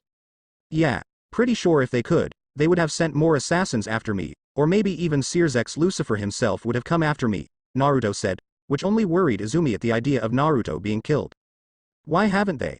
And how are you even still alive after what happened? Asked Izumi, since while she didn't doubt Naruto must be strong, she doubted he's at the level of a super devil. I have my own powerful allies in the supernatural world, starting with my adoptive mother. Let's just say that just her alone is enough to make sure the devils don't try anything. Not if they want to keep existing, replied Naruto, knowing it wouldn't take much, if any, effort on Ophis' part to destroy every single devil there is, with Izumi looking at him in shock and intrigue. You seriously need to tell me everything that's happened to you, said Izumi as they headed back to class. With Rainier *. Meanwhile, Rainier stood in the forest in the park, having just received a response from Azazel in regard to the plan being a no-go with Naruto's presence, with the fallen angel pulling out an envelope before opening it, causing a small holographic figure of Azazel to appear. Azazel is a tall man appearing to be in his 20s with an average build, black hair, golden bangs, and black goatee. He also possesses 12 jet black feathered wings that grow out from his back. He wore a V-necked maroon long coat with a wide, open high collar that opens up at the hem. The long coat also featured 2 black belts around the waist and 4 black bands on each arm, 2 of the bands at the wrist and the other 2 near the elbow. He wore gray slacks and brown shoes. Rainier, I don't know where these orders came from, but I gave specific instructions to only observe the Hyodo girl and if necessary bring her to the Gregory to recruit her to safely learn to use her sacred gear. The same with the Argento girl, who was kicked out of the church. Do not, under any circumstances, extract her sacred gear, said the recording, with Rainier's eyes widening at this, since she'd been under the impression she was just meant to just kill Izumi, while extracting Asia's sacred gear for the Gregory to study. I am not sure who tampered with your orders, but they knew enough to take advantage of your loyalty to me and Shemazai so that you wouldn't question them if you believed they came from either of us. Once Asia Argento arrives in Kuo, take her to the devils there as I doubt it'll be safe for her to join the Gregory until I learn what's going on. And if necessary, get the prison dragon's help. If his friend was really being targeted then it'd be better if he knows we had nothing to do with it. One last thing, don't tell anyone about this and act like nothing's changed. I don't know who you can trust there, but figure out what you can. Then report back, Azazel said before the hologram vanished, while Rainier scowled and clenched her fists. Motherfuckers, thought Rainier while punching her fist through a tree, angered that someone had been using and manipulating her by using her loyalty against her, while swearing if she finds out whoever it is, she'll drive a spear through their heads. Both of them if they're a guy. Taking a breath, Rainier remembered what else Azazel said, take Asia to the devils for her own safety and if necessary get the prison dragon's help, knowing he meant Naruto when he said that. Something that would be good, since she didn't know who she could trust right now, if the rest of her teammates were in on it or not. I'll probably tell him anyway, if only to see what he'd do to the traitors, Rainier thought, knowing that Naruto wouldn't hesitate to kill anyone if they were a threat to his friend, before she took flight into the air to go back to the abandoned church. Though unknown to Rainier, she'd been followed and eavesdropped on by 2 of her supposed allies, another fallen angel named Donasik and a stray exorcist named Fried Selzen. Donasik was a middle-aged looking man with short black hair and dark blue eyes. His attire consisted of a pale gray trench coat over a white dress shirt with a matching ascot, black pants and shoes, a pair of black gloves, and a black fedora. While Fried is a young man with short white hair and red eyes, as a priest, he was dressed in clerical clothing and often had a disturbing smile on his face. Well, that's just fucking great. The bitch knows what's happening and won't kill the other bitch, even handing the damn nun over to those shitty devils, Fried shouted with a scowl on his face. Be quiet, she could still hear us. Let's go and speak with Kokabiel, said Donasik as they left to a secure location, heading to an abandoned factory in town to use. Once there, Donasik created a summoning circle on the ground before soon a holographic image of Kokabiel appeared in front of them. Kokabiel has the appearance of a man with long black hair and red eyes, and unlike other fallen angels, he has pointy ears. Kokabiel also possesses 5 pairs of black wings, showing his high-ranking status and power among the fallen angels. He wears a black robe with detailed accessories and purple shoulder pads with gold streaks on the side. What is it, Donasik? Is the human girl dead? Kokabiel demanded. No, Kokabiel-sama. The prison dragon has arrived in Kuo and it appears he's friends with the target. This prompted Rainier to contact Azazel, causing her to learn that his orders had been tampered with. She's now suspicious and isn't likely to trust any of us. Azazel's also ordered her to take the nun to the devils, rather than extract her sacred gear, Donasik explained, making the cadre scowl in annoyance at this wrench in his plans. Tisk. How annoying. Fine, when the time is right, usurp Rainier with the rest of the fallen angels and stray exorcists, Kokabiel ordered, refusing to let this ruin his plans entirely. And what do we do with afterwards? demanded Freed with a dark glint in his eyes. I don't care what you do. Just make sure she doesn't get in the way again or contact Azazel, said Kokabiel, making the stray exorcist laugh madly. Fuck yeah. I'll finally get the chance to rape that sexy bitch, Freed shouted, eager for the chance to rape Rainier, having wanted her body when she first showed up and will now get his chance. What about Middlet and Calawarner? Questioned Donaseek, since they were the two wild cards, as there's no telling who they'd side with, either remaining loyal to the Gregory or joining them to not be killed. Leave them. If they're smart, they'll join the winning side when the time comes. If not, then deal with them along with Rainier. As for the nun, bring her to me so I can extract Twilight healing, myself, said Kokabiel, having planned to use Rainier as a temporary vessel for the Twilight healing before taking it for himself, but now he wants the sacred gear brought directly to him. With Donaseek and Freed nodding at their new orders before the hologram vanished, while the two left to ensure that nothing else happens to mess with the now changed plan. After school ended for the day, Rias met up with her friend and fellow king, Sona Citri, at the Orc Clubhouse to discuss Naruto's presence. Sona is a young bespectacled woman with a slim figure, black hair styled in a short bob cut and violet eyes, and while not as busty as Rias or Akano, the Citri heiress did still have an alluring figure, which did get her attention and made her the third most popular girl in Kuo Academy after Rias and Akano, with her currently wearing the Kuo Academy girl's uniform. With Sona having arrived not long after, leading to the two friends playing a game of chess while Rias filled her in on her meeting with Naruto and Izumi, along with just why Naruto and his allied wiped out most of the Great King faction. Do you believe he was being honest? Sona asked with a frown, as if it was true then even she couldn't argue against Naruto's reasoning for wanting revenge for the death of his parents. I'd like to believe no one would lie about such a thing, but I also can't take it anything he says at face value, especially with what else he said, though I am having Gasper look into it, seeing if she can find out if it's true or not, replied Rias while moving one of her pawns, with Sona nodding in approval at this while moving her rook. That's good, since we still don't know anything about Uzumaki or if he could have ulterior motives here in Kuo, but it'd also be foolish if we made a move against him ourselves, stated Sona, something the redhead had to agree with, knowing how dangerous it'd be to antagonize Naruto. And sorry if Hyodo decides against joining your peerage, I know you've had your eye on recruiting her, Sona added, with Rias sighing and shaking her head. It's fine, while I do hope Izumi will accept my offer, I won't hold it against her if she doesn't. Besides, even if she doesn't join my peerage, it'll be good to still have her as an ally and friend, Rias said, given if her sacred gear is a powerful one, especially since it's of draconian origin, then Izumi will still be a powerful ally to have on her side. While for Naruto, Rias figured that at the moment they'll be having a you leave me alone, I leave you alone agreement, whether that changes for better or for worse will depend on how things proceed for the time being. Sona nodded in agreement, knowing even if they don't recruit certain people into their peerage, it'd still be preferable to have them as friends and allies rather than risk antagonizing them, never knowing when they could help or be able to go where devils can't go. It also helps that she's really started improving herself and her peerage, Sona thought, as after the destruction of the Great King faction, Rias had begun seriously training herself and her peerage, as well as several of the younger devils, including Sona herself. Given that several of the oldest and strongest devils had been wiped out. With a human being the one leading the attack, it was definitely a wake-up call for the entire underworld. That even with all their powers and abilities, as well as the peerage system to help bring their numbers back up, they weren't invincible, leading to many young devils to start training themselves in their peerages, or training even more in the case of those like Rias' cousin Cyroorg, none of them wanting to risk experience another attack, or encountering Naruto and his allies, nor those like them in the human world. But Sona knew there were still those that hadn't been scared or threatened by Naruto's attack, believing they simply got lucky or were fighting dirty to wipe out the Great King faction, still feeling assured in themselves, their power, or their connections that nothing can happen to them, along with those that held a grudge against Naruto for blatantly attacking the underworld and wiping out so many devils. Let's just hope none of them are foolish enough to try anything, unless they want to experience another reminder that we aren't untouchable, thought Sona before looking up at Rias. Also, while I enjoy getting the chance to play you Rias, you do know I am aware that you're simply stalling to put off speaking with Sirzex-sama, Sona stated, both of them knowing how Sirzex would react to the fact Naruto is now in Kuo. It'd be a miracle if he didn't instantly teleport here himself. And you aren't doing the same for Serafal-sama? Rias asked rhetorically before being met with silence since Sona knew her sister would have a similar reaction to Sirzex.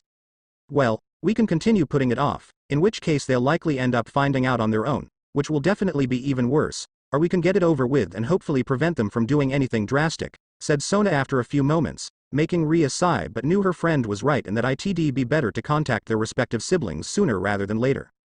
Stopping their game, Rias and Sona both created magic circles on the ground to contact their siblings, both girls waiting a few moments before watching as holographic images of Sirzex and Seraphol appeared in front of them. Sirzex is a handsome man who seems to be in his early 20s, he has shoulder-length crimson-red hair and blue-green eyes, just like Rias' own, with his outfit consisting of the formal Mao Lucifer attire to signify his rank as ruler of the underworld. While Seraphol is a beautiful girl, looking to be in her late teens with black hair tied into twin tails and blue eyes, she also has a childlike body, albeit with large breasts, with her own attire being a pink and white magical girl outfit. Rias Tan. What did you need me for? Sirzex asked happily at being contacted by his little sister. Satan, you're called too. Did you both missing your big brother and Bis sister? Said Seraphol with stars in her eyes that Sona was calling her, rather than needing to visit her sister. Ni-sama, it's good to see you but please behave as this isn't a social call, Rias said, not having time for her brother's antics. Agreed Ni-sama, Rias and I contacted you both to tell you that Naruto Uzumaki is here in Kuo, revealed Sona, wiping away any happiness Sirzex and Seraphol were feeling at her words. What? Seraphol screamed in shock and horror that their sisters were now in the same town as Naruto. What happened? Are you two hurt? Has he done anything? Did he attack? Do you need us to come there now? Sirzex demanded rapidly, worried and fearful of something happening to Rias. We're fine. We're absolutely fine. There's no need for either of you to come here, Sona said quickly and loudly, with Rias nodding in agreement. Sona's right, nothing has happened, yet at least, I was informed a few days ago by Kaneko of his presence while scouting out a potential peerage member. He appears to not be hostile, as I was able to meet with him earlier today to learn why he's here in Kuo and I also learned why he and his allies wiped out the Great King faction, said Rias, much to the shock of both Maos before they turned serious. Tell us everything, said Sirzex, with Rias nodding as she began explaining everything Naruto had revealed, his reasoning for being back in Kuo and why he wiped out the Great King faction. With Sirzex and Seraphol listening with frowns on their faces, though were surprised when Rias revealed his reasoning for his attack on the underworld. While I don't know if he was being truthful, I do have Gasper looking into the matter to see if he's telling the truth. He and Izumi will also be spending time here at the Orc, so she can get a feel for what it'd be like to be a devil should she take my offer, which will also give us more chances to observe him and see what else we can learn, Rias said as she finished her explanation, with Sirzex nodding with a frown on his face. I don't like the idea of either of you or your peerages being anywhere near him. But it's smart to use the chance to see if he was telling the truth and gather more information on him. But regardless of his reasoning, Naruto Uzumaki still lead an assault against the underworld's government, striking a blow against all of us, even if it did help us gain full control of the underworld and start better organizing everything, said Sirzex, as without the Great King faction, he and the other four Great Satans no longer had to play political tug-of-war anymore in making decisions for the Devil faction. Sirzex is right, but we at least know it wasn't an attack against the entire underworld, and it is understandable why he'd do it, if he's telling the truth, Seraphol added, something they all had to agree on, doubting they'd act any differently if something like that happened to their families. So should we just keep going with the watch and wait approach? Rias asked, with Sirzex and Seraphol nodding in agreement. That would be for the best, watching and waiting to see if he does end up proving to be a threat or planning something, though while we trust you both, we'll be sending someone else to join you in Kuo, as we also can't be too careful when it comes to Naruto Uzumaki. This way we can better observe, and if necessary, deal with him, Sirzex said, preferring if Rias and Sona had some backup if the worst happened. Should I go as well Sirzex? Just in case, said Seraphol, given how plenty of devil clans had a grudge against Naruto for his attack. Anyone they send could likely try antagonizing Naruto simply to have an excuse to attack him, if they didn't attack him outright. Plus, this did technically fall under her jurisdiction of foreign affairs. No, having a Mao appear would only set him on edge and make things more difficult, perhaps later on, once we have a better feel for the situation. As for who we'll be sending, it's someone we can trust and be strong enough to help you both, Sirzex said, not wanting to take any risks by having a Mao appear in Kuo. With Rias and Sona frowning at the idea of them sending someone else to Kuo, feeling annoyed that they weren't trusted enough to deal with the situation themselves, but they also knew even if they refused, Sirzex and Seraphol would still probably send someone anyway. Fine, can we at least know when this person will be arriving? Rias asked, reluctantly agreeing, but still not liking the idea of being watched. And would they be taking part in governing Kuo, should we be unable to? Questioned Sona, with her and Rias being thankful when Sirzex and Seraphol shook their heads. No, they'll merely be there to help observe Naruto, otherwise both of you will still be in full control of governing Kuo, Seraphol replied, much to both girls' relief that they won't have anyone interfering in their business. As for when they'll arrive, within the next few days, said Sirzex, with Rias and Sona nodding at this before the holograms vanished. So, want to finish the game? Rias asked while looking at Sona since they were still in the middle of their chess game. Why not? Replied Sona with a shrug as they resumed their game. With Naruto and Izumi meanwhile, Naruto and Izumi were heading over to the latter's home, with the Uzumaki wanting to get started on the brunette's training and Izumi wanting to see where her friend lived, with Izumi having also told her parents where she'd be, so they didn't worry about her not coming home. The two soon arriving at a large set of black iron gates with a stylized infinity symbol on them, with Izumi looking closely and was surprised to see glowing symbols lining the gate. Those are magic seals, or runes as they're more commonly referred to as. They help protect this place from intruders, alert me when anyone that's not registers in them tries to enter, and shields it from anyone who gets too close, along with several other defenses. I already made it so you're registered and able to come and go as you please, Naruto said, much to Izumi's amazement before she smiled that he's already letting her come into his home whenever she wants. Though Izumi was amazed when they entered the gates and she got her first look at Naruto's house, seeing that calling it a house was an underestimate. Do you live here? Izumi asked in shock and amazement upon seeing that Naruto's home was a massive 6-story mansion, with the Uzumaki scratching the back of his head sheepishly. Yeah.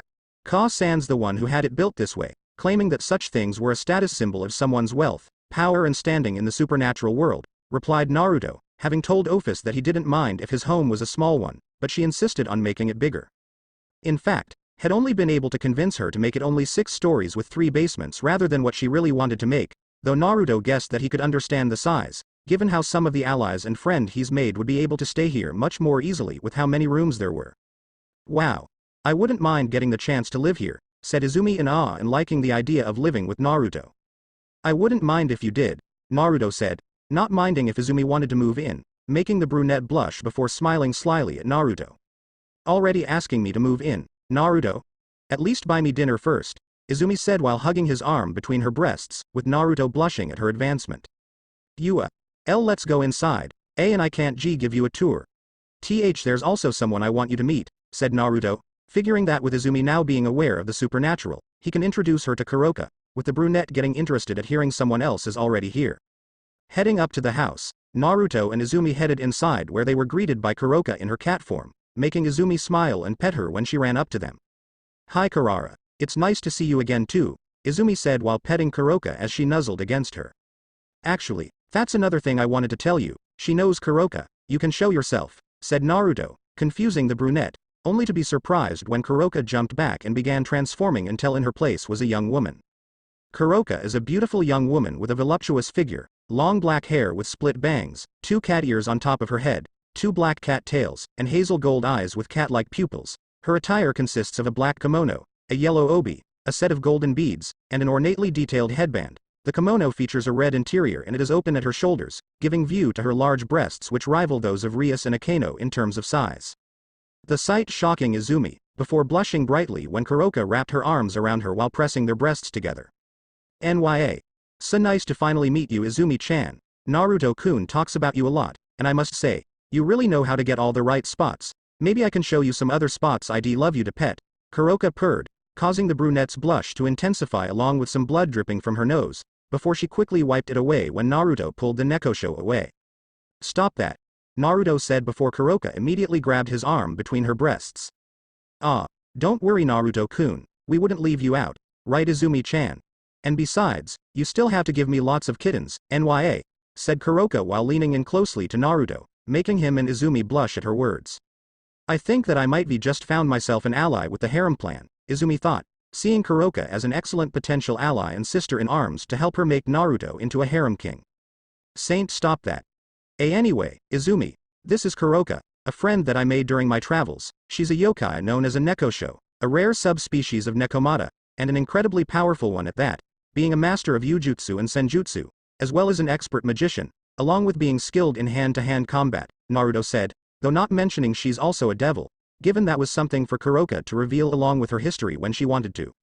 I've also been trusted by Naruto-kun's Ka-san to be one of his bodyguards while his primary one is away, not that I need much reason to be near you, Kuroka said while smiling slyly at Naruto, with Izumi being surprised at learning she's his bodyguard.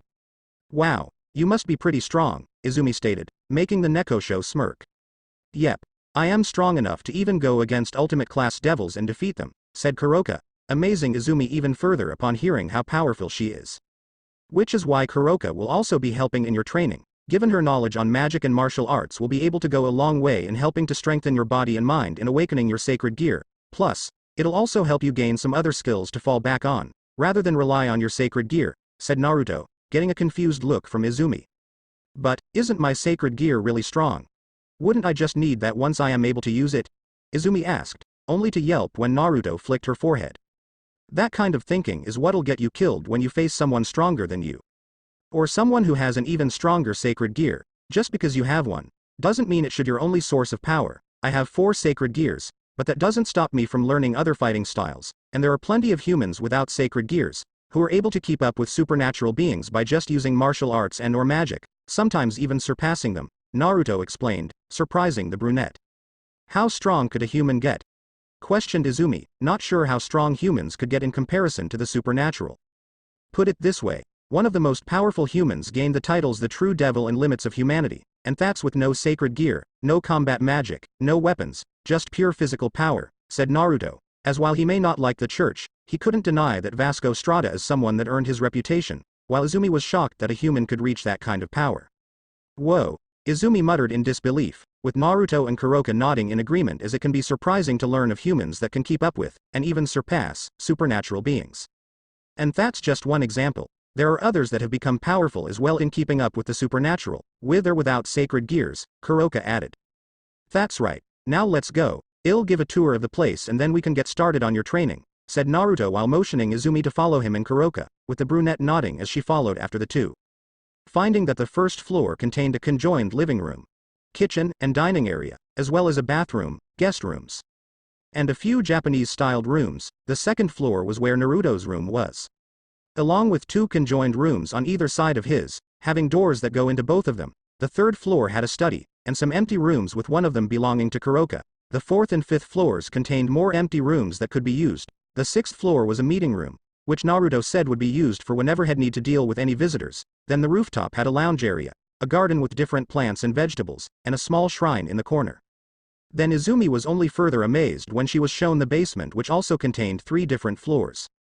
The first containing a movie theater, training rooms, changing rooms, and a large indoor bath which had a refrigerator filled with different drinks, a hidden room, and a second hidden room also contains an assortment of baths of various sizes, but are noticeably larger than the first and are decorated gorgeously with ornate patterns, tropical plants, dragon statues pouring water into the bath, and a large infinity symbol.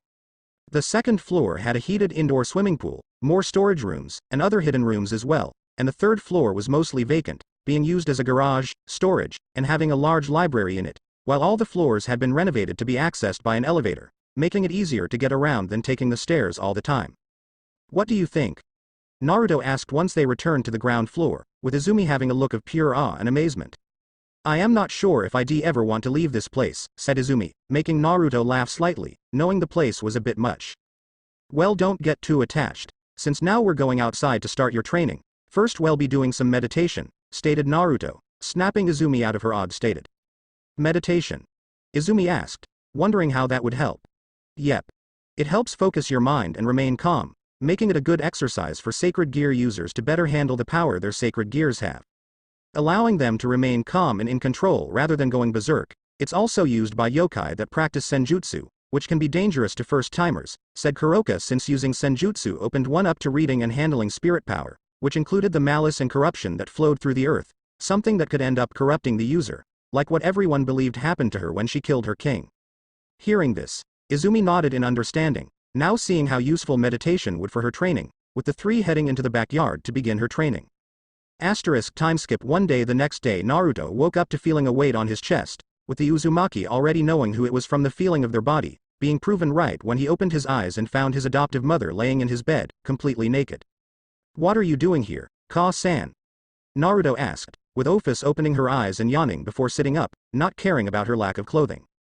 It got lonely and cold sleeping by myself. Sleeping with you feels much better and you're really warm, Sochi, stated Ophis before laying back down and wrapping her arms around him, sighing contentedly at being close to her adopted son before she looked at him with a spark of worry in her normally expressionless eyes.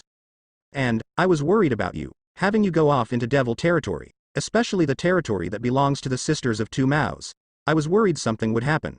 Given how most of them see you, Ophis added, making Naruto smile slightly since it's rare for her to show concern or any emotions.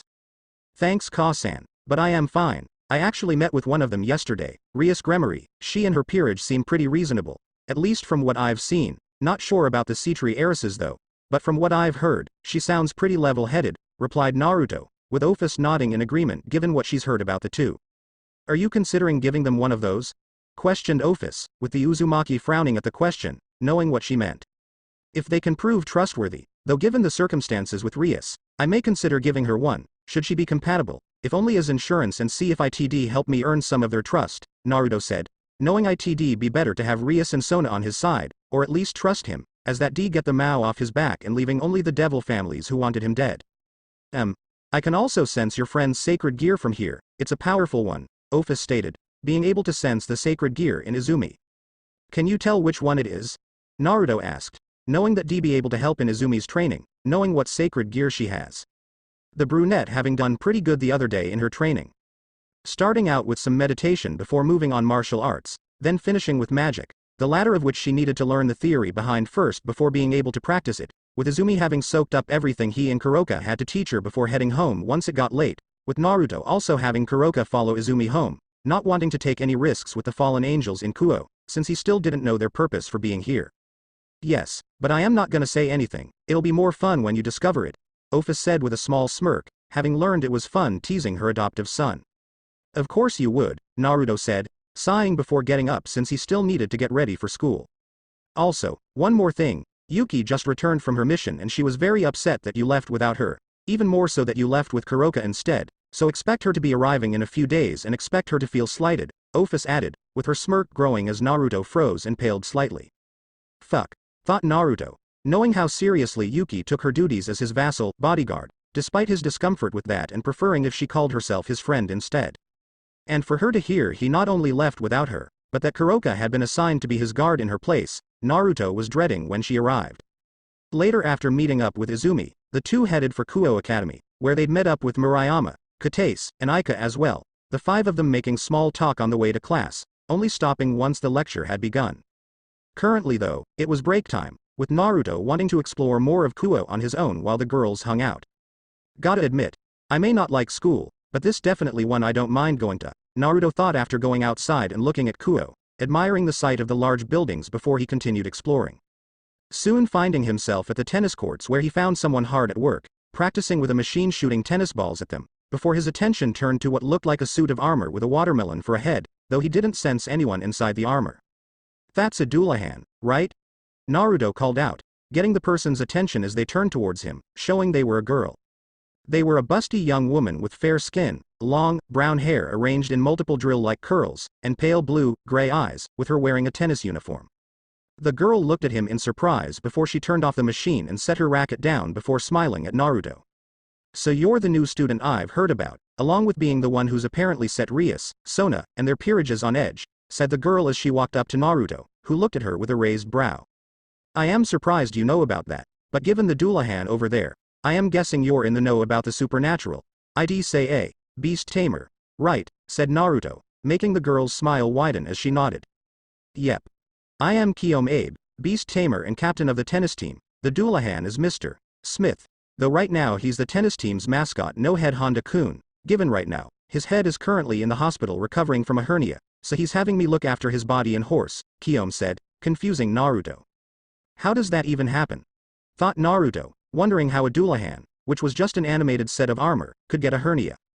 Well that's kind of you, and I am Naruto Uzumaki, nice to meet you Kiyomi, introduced Naruto as he smiled at the brunette while holding out his hand, which Kiyomi shook with her own smile. You too, Naruto, replied Kiyomi before going over to bag and pulling out a water bottle. So, besides the Doulahan, what other creatures do you have serving you? Naruto asked since it's always interesting to meet a beast tamer and seeing the creatures they have with them. Plenty of them, including a harpy, a mermaid, a lamia, a Yuki Onna and plenty more. I've also taught all the creatures I've tamed to play tennis, though Rias and Sona don't like me bringing them to school, Kiyomi said, with Naruto nodding since those are some pretty good creatures to have. The Yuki Onna you have, is it the human kind or the Yeti kind? Questioned Naruto, getting a surprised look from the brunette. What? That's just a tall tale, they aren't actually beautiful women, said Kiyomi, only for Naruto to smirk and shake his head. No, it's not. I've met Yuki Onna like that before, befriended some as well. They simply hide themselves while making everyone think they don't exist and only the Yeti versions do. They actually find it pretty funny, said Naruto, laughing slightly, with Kiyomi being surprised to hear this. Huh. I guess I don't know everything about supernatural creatures, Kiyomi said with a frown, having prided herself on having knowledge on different types of supernatural creatures, now hearing she didn't know everything about one she has with her. Don't take it personally. I've met other beast tamers who are older and more knowledgeable that don't know everything. It's all about the location you live in and the creatures that inhabit it. While I've traveled all over and seen lots of different creatures, Naruto said, making the beast tamer perk up and look at him. Would you be able to tell me more about them? Kiyomi asked, wanting to expand her knowledge on supernatural creatures, so she'd know more about them if she ever encountered ones she didn't know about. Sure. I also have some books you could borrow as well, offered Naruto as he sat down beside Kiyomi, with her smiling at this. I'd really like that, thanks, said Kiyomi, the Uzumaki nodding in response before he began telling Kiyomi about the different types of supernatural creatures he's encountered, along with correcting anything she thought was true. Later, once school ended, Naruto and Izumi made their way to the orc clubhouse, with the brunette looking at Naruto. Where exactly were you during break? Izumi asked, having not found Naruto anywhere. I was at the tennis courts with Kiyomi Abe, she's actually a beast tamer, replied Naruto, surprising Izumi at hearing this. Beast tamer? What's that? Questioned Izumi. They're humans that know about the supernatural while taming different creatures to serve them. Kiyomi has a few serving her already, though she also isn't aware of all the facts about them, so we sat down and talked while I told her everything I knew about different supernatural creatures and correcting some things for her, Naruto said, surprising Izumi once again upon hearing that he's met supernatural creatures as well. Okay. You seriously need to tell me what you've been up to the past 10 years, Izumi stated, feeling like she's learning something new about her friend every minute since yesterday. I'll let you read some of the journals I've kept, said Naruto with a smirk, having made a few journals over the years to always remember everything he's done, who he's met, along with ones to help improve my training and new things to learn. The two soon arrived at the clubhouse and went inside, only to see Rias was there alone, the redhead looking up surprised to see them here. Izumi, Naruto, I wasn't expecting you two here already, Rias stated, having thought it'd take a few days before they decided to come by. You said come by whenever we had some free time. We had some free time, said Naruto with a raised brow, making Rias blush slightly in embarrassment since she did say that. Where are the others? Izumi asked, wondering where Akeno, Kaneko, and Yuto are. They're out at the moment. I sent them to deal with a stray devil named Visor, who's taken up residence in a warehouse, consuming humans unfortunate enough to find her. I've sent Akeno, Kaneko and Yuto to deal with her, Rias replied, knowing they can handle it on their own. Stray devils are ones that abandoned or killed their kings, right, said Izumi, remembering the explanation from yesterday, with Rias nodding with a smile. Correct. Stray devils are ones that have abandoned or killed their kings to pursue their own selfish desires, and without their kings to keep their power in check they grow uncontrollable, mutating and changing until they become a monster inside and out. Stray devils are taken very seriously and must be terminated on the spot before they can cause any more harm, said Rias, making Naruto frown at her words. And what about the strays that simply wanted to get away?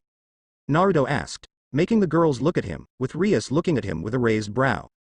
Whether they wanted to simply get away or not, they still abandoned or killed their kings and peerages, if nothing was done that simply encourage others to do same, knowing there wouldn't be consequences, Rias said. So if any of your peerage's members left for whatever reason, would you kill them? Challenged Naruto, much to their shock. Of course not. Rias said immediately, feeling a little angry that had even think she'd kill one of her friends. But you just said all strays have to be killed. If a member of your peerage left without your permission, that make them a stray and thus marked for death, Naruto stated, throwing her words back at her. Well, none of them would do such a thing. They trust me and I trust them, Rias retorted, not believing any member of her peerage would leave unless they were being forced to. But what if they did? Or what if they needed to kill another devil, a pure-blooded one, to protect someone they care about? Would that make them a stray? Naruto said while walking up and putting his hand on her desk, looking at Rias challengingly. No, if it was to protect someone they care about, I would defend them, said Rias, feeling like he was trying to test her loyalty to her friends. And what if no one cared for the why? Only seeing a reincarnated devil killing a naturally born one, what would you do then, if no one cared? Naruto challenged, making Rias look at him with wide eyes. Rias said, not being able to come up with an answer, but knew that if such a thing happened, Other devils would always take the pureblood side while condemning the reincarnated devil. Keep that thought in mind, along with remembering what I said about taking things at face value, said Naruto before he went and sat down. One thing he promised to do for Kuroka after learning about her history and what happened to her, was that had helped clear her name and reunite her with her sister, refusing to let her be remembered as having abandoned Kaneko when she gave up everything to protect her. So what exactly would my duties be if I joined your peerage? Izumi asked, hoping to change the subject, given it seemed the last one was making things rather tense, with Rias shaking her head and looking at the brunette. Your responsibilities would be rather simple, you just have to pass out flyers and wait to be summoned by humans and fulfill the tasks they have for you. They're mostly simple ones that are basically just odd jobs anyone could perform. But with an extra flair thanks to our powers, and should a client be satisfied with your performance, then you can form a contract with them, allowing you to keep going back to them fulfilling their requests. You'd also participate in rating games with the rest of us against other peerages. Both these methods help devils in advancing in rank until they reach high class to get the chance to receive their own peerages, Rias explained, with Izumi nodding at this before she began asking other questions and clarification on other things they couldn't go over yesterday.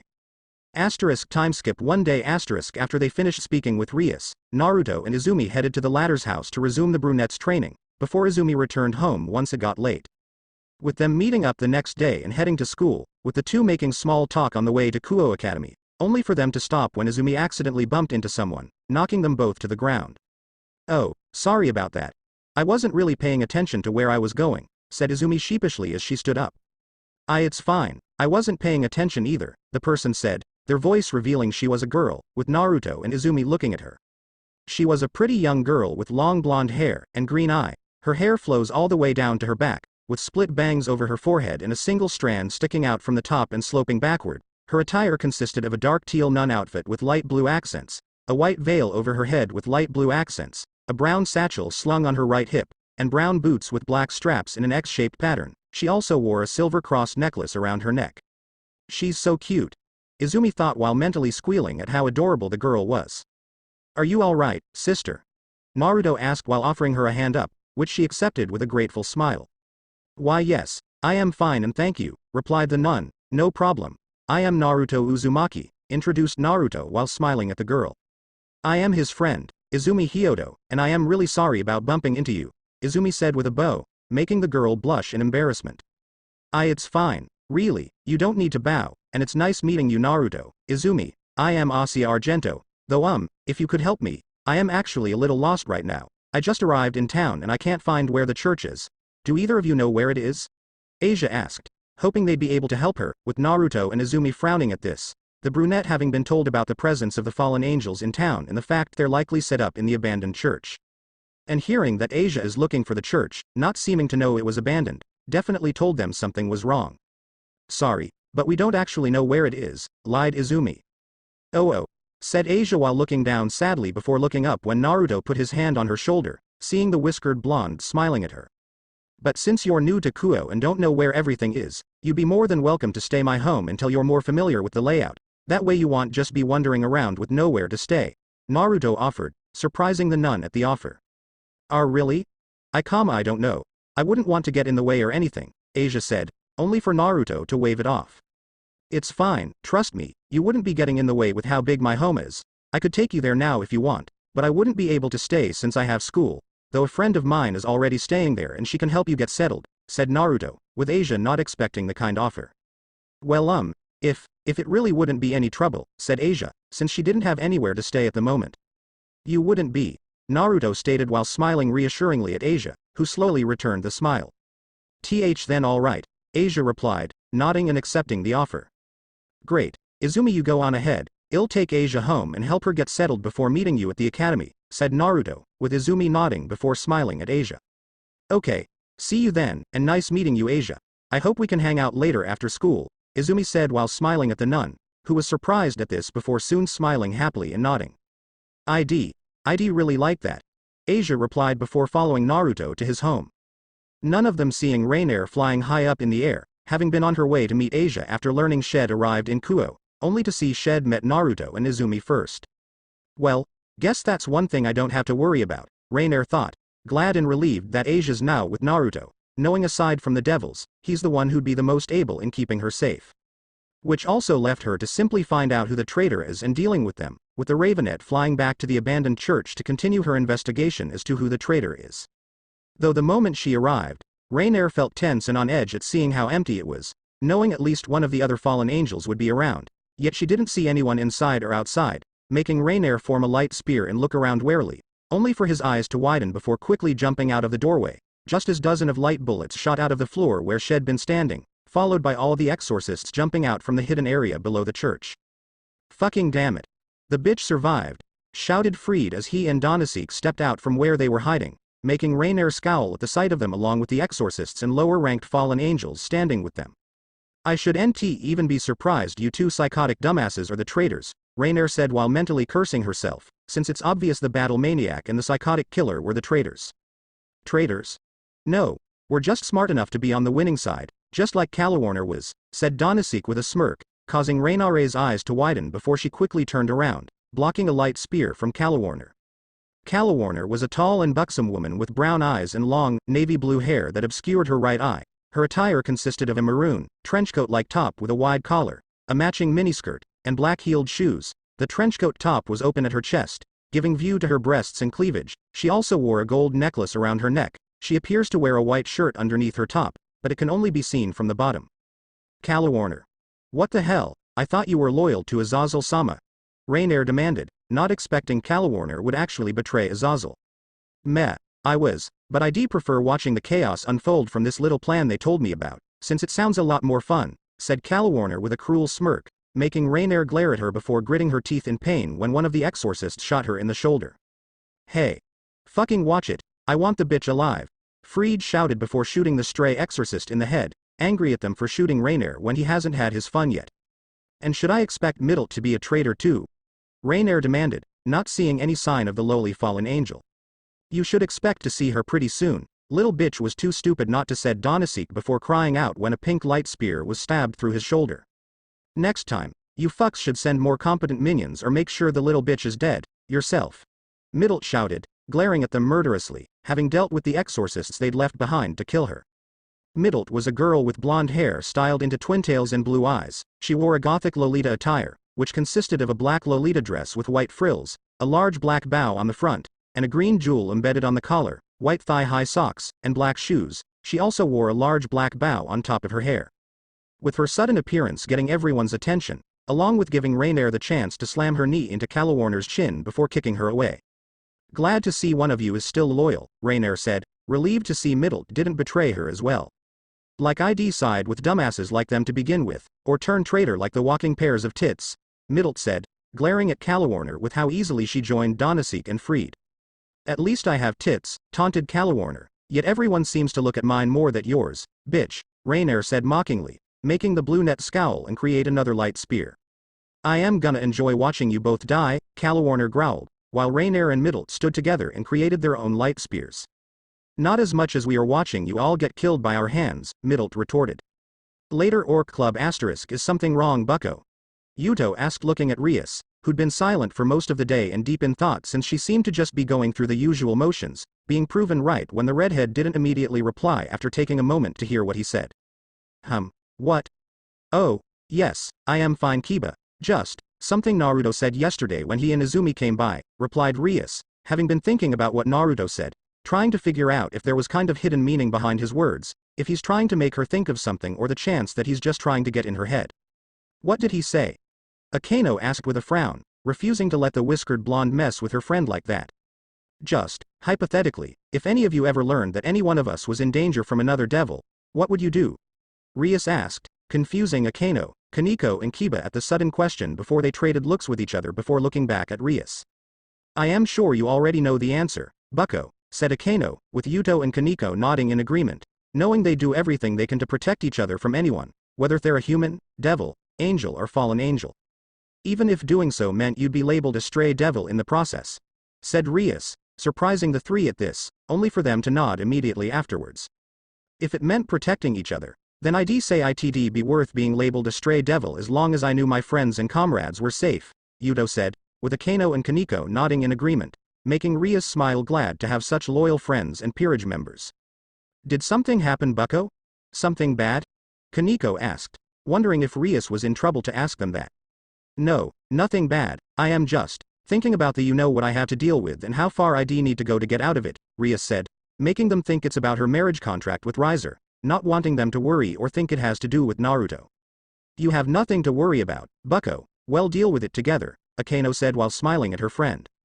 Well beat the fried yakitori, stated Kaneko, making Rias laugh slightly and nod in agreement. Though suddenly, the four of them jumped when they heard something crash nearby, followed by hearing panic screaming from the academy, making them all immediately rush towards the academy ready in case it was an attack, only to be shocked when they arrived, finding an unconscious, beaten, and bloody Rainier being carried by an equally beaten and blood Middlet. Help her, please, Middlet begged, having barely managed to get away with Rainier when they started being overwhelmed. What the hell?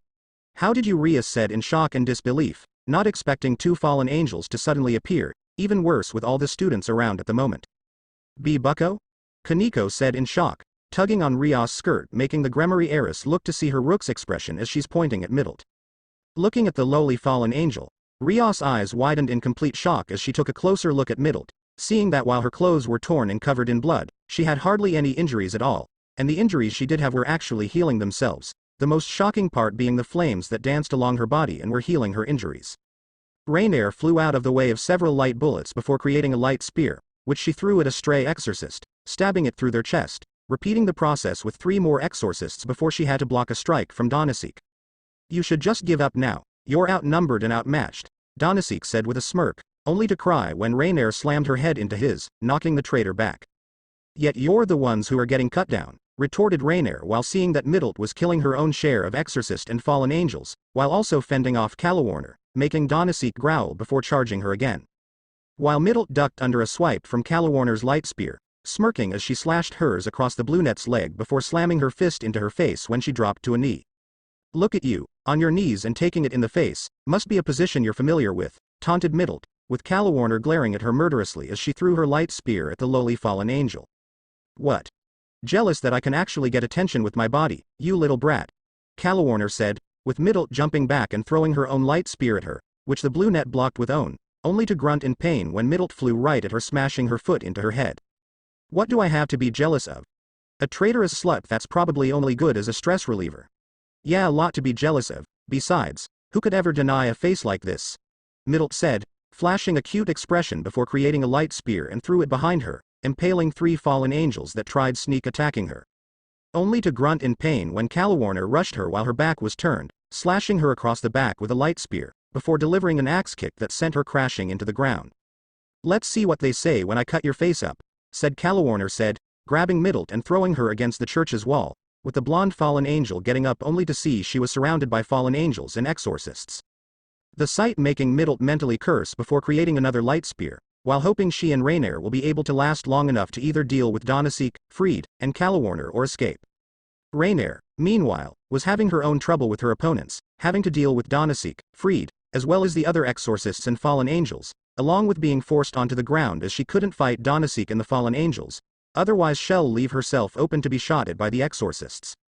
The Ravenette quickly blocking another light spear before kicking the fallen angel into a group of exorcists, knocking them all to the ground, then creating multiple light spears, which she launched around her to take out several opponents and giving her some more space, before crying out when Donasek threw some dirt into her eyes and blinded her. Fucker. You know you can't beat me, so you have to cheat? Rainier shouted, while creating several light spears and having them float around her to act as a shield. You say cheating. I simply see another way to make sure we win, retorted Donasek, not caring if they had to fight dirty, only caring about winning in the end, with Rainier growling in annoyance before swiping her hand through the air and sending her light spears speeding towards her enemies before creating more. To fucking hell with this. Give me that, Freed shouted, getting annoyed that they hadn't already won, before taking another light gun away from another exorcist before shooting both of them at Rainier.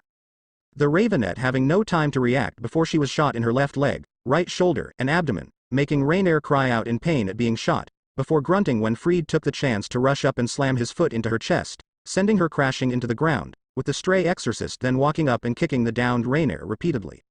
Stupid. Fucking. Bitch. Should have just quit and let me fuck you, then you'd die quickly. Now I am gonna show you what I do to all the shitty devils I killed. Freed shouted madly and cruelly before taking his light sword and stabbing it into Rainier's right leg, grinning crazily as she screamed. Rainier.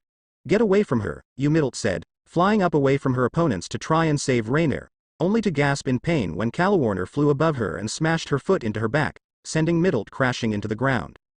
The lowly fallen angel went crying out when Calawarner then stabbed her light spear into her lower back, smirking wickedly as she twisted the spear. What? Nothing smart to say now, you little bitch. Calawarner taunted, with Middle glaring at her through the pain. Yeah.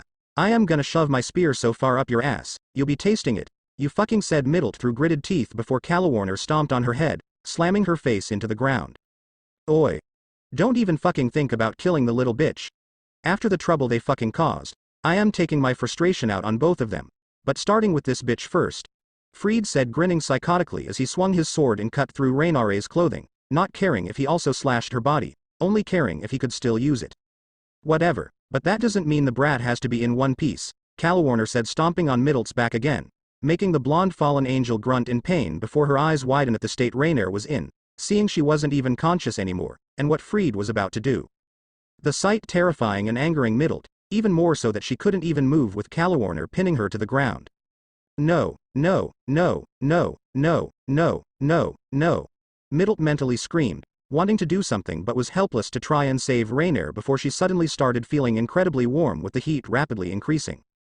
Before to everyone's shock, a massive amount of fire exploded off of Middle's body, throwing Calawarner off her, along with throwing back all the exorcists and fallen angels, some of the ones who were standing the closest to the lowly fallen angel not being so lucky, and weren't immediately incinerated by the flames, with Middle gasping as she felt a sudden rush of energy, along with seeing her wounds were emitting flames as they sealed themselves shut. Shocked at the sight and the sudden flames, Middle quickly snapped out of it and rushed to grab Rainier, before flying away as quickly as she could while she had the chance. I need to get somewhere safe. Fuck, we don't know where Naruto lives, thought Middle, cursing that they didn't learn where Naruto was staying before she remembered that he's also attending Kuo Academy. He should be there now, Middle thought, flying towards Kuo Academy, hoping that Naruto will be there to help, and if not him then hopefully the devils will. Present don't just stand there, she needs help. Middle shouted at the devils, who were still staring at her in shock at the fire emitting off her body. The lowly fallen angel having ended up crashing in front of Kuo Academy, after being unable to keep supporting Rainier and using up the energy shed gained, leading to them crashing into the ground in front of several students, though at the moment Middle only cared about making sure Rainier survived. Why should we help either of you? How do we know this isn't just some trick you're pulling? Akano demanded, snapping out of her shock while giving them a hostile look. Akano. Now's not the time, said Rias, looking at her queen sternly, before seeing Sona arriving with her own peerage, much to her relief. With Sona's peerage consisting of her queen Tsubaki Shinra, her bishops Momo Hanakai and Rei Kusaka, her knight Tomo Meguri, her rook Tsubasa Yura, and her pawn Ruruko Nomura. Tsubaki is a young bespectacled woman with fair skin, long straight black hair that extends all the way down to her knees, with split bangs and heterochromic eyes, with a violet left eye and a light brown right eye which were covered by blue, semi-rimmed glasses with square lenses. Momo is a beautiful young girl with fair skin, long wavy white hair in a Heim cut, and blue-green eyes. Rhea is a slim girl with fair skin, long brown hair that ends in two short braids and matching eyes, she also wears a blue headband. Tomo is a beautiful girl with fair skin, shoulder length, reddish-brown hair, and brown eyes. Her hair features swept bangs and a single strand of hair sticking out from the top. Tsubasa is a tall girl with fair skin, blue, shoulder-length hair, and matching blue eyes. And Ruruko is a short girl with brown hair in long twin ponytails and green eyes. She wears a pair of green clips in her hair and she also wears striped, green stockings. All of them having heard the crash as well and came rushing outside, only stopping once they saw what was happening with Rias' peerage and two injured fallen angels. Tsubaki, Tomo, Tsubasa, Ruruko start gathering everyone together and start either erasing memories or making a cover story for what happened. Momo, Rhea, help pick her up and bring her to the Orc Clubhouse, Sona said, immediately giving out orders, with her peerage members nodding before they got started on fulfilling their orders, while Momo and Rhea going over and picking Rainier up before heading towards the clubhouse. Given the way Sona saw Akano looking at the fallen angels, she figured it'd be better having her bishops look after her and see about healing her injuries, a sentiment Rias shared as she nodded at her friend in thanks before turning to her own peerage. Kaneko, Yuto, you both help the others in gathering everyone together and make sure this doesn't get leaked, as well as checking inside the buildings in case anyone inside saw something. I'll also be having Gasper locate and remove any images or videos that might be gotten leaked onto the internet, said Rias, with Kaneko and Kiba nodding in confirmation before they began moving to help make sure this doesn't get out. While Rias, Sona, and a reluctant Akeno had Middle follow them into the clubhouse, with them entering to see Momo and Rhea had already taken Rainier to another room to start healing her, though before they could begin questioning Middle, Naruto and Izumi soon arrived. What the hell is going on?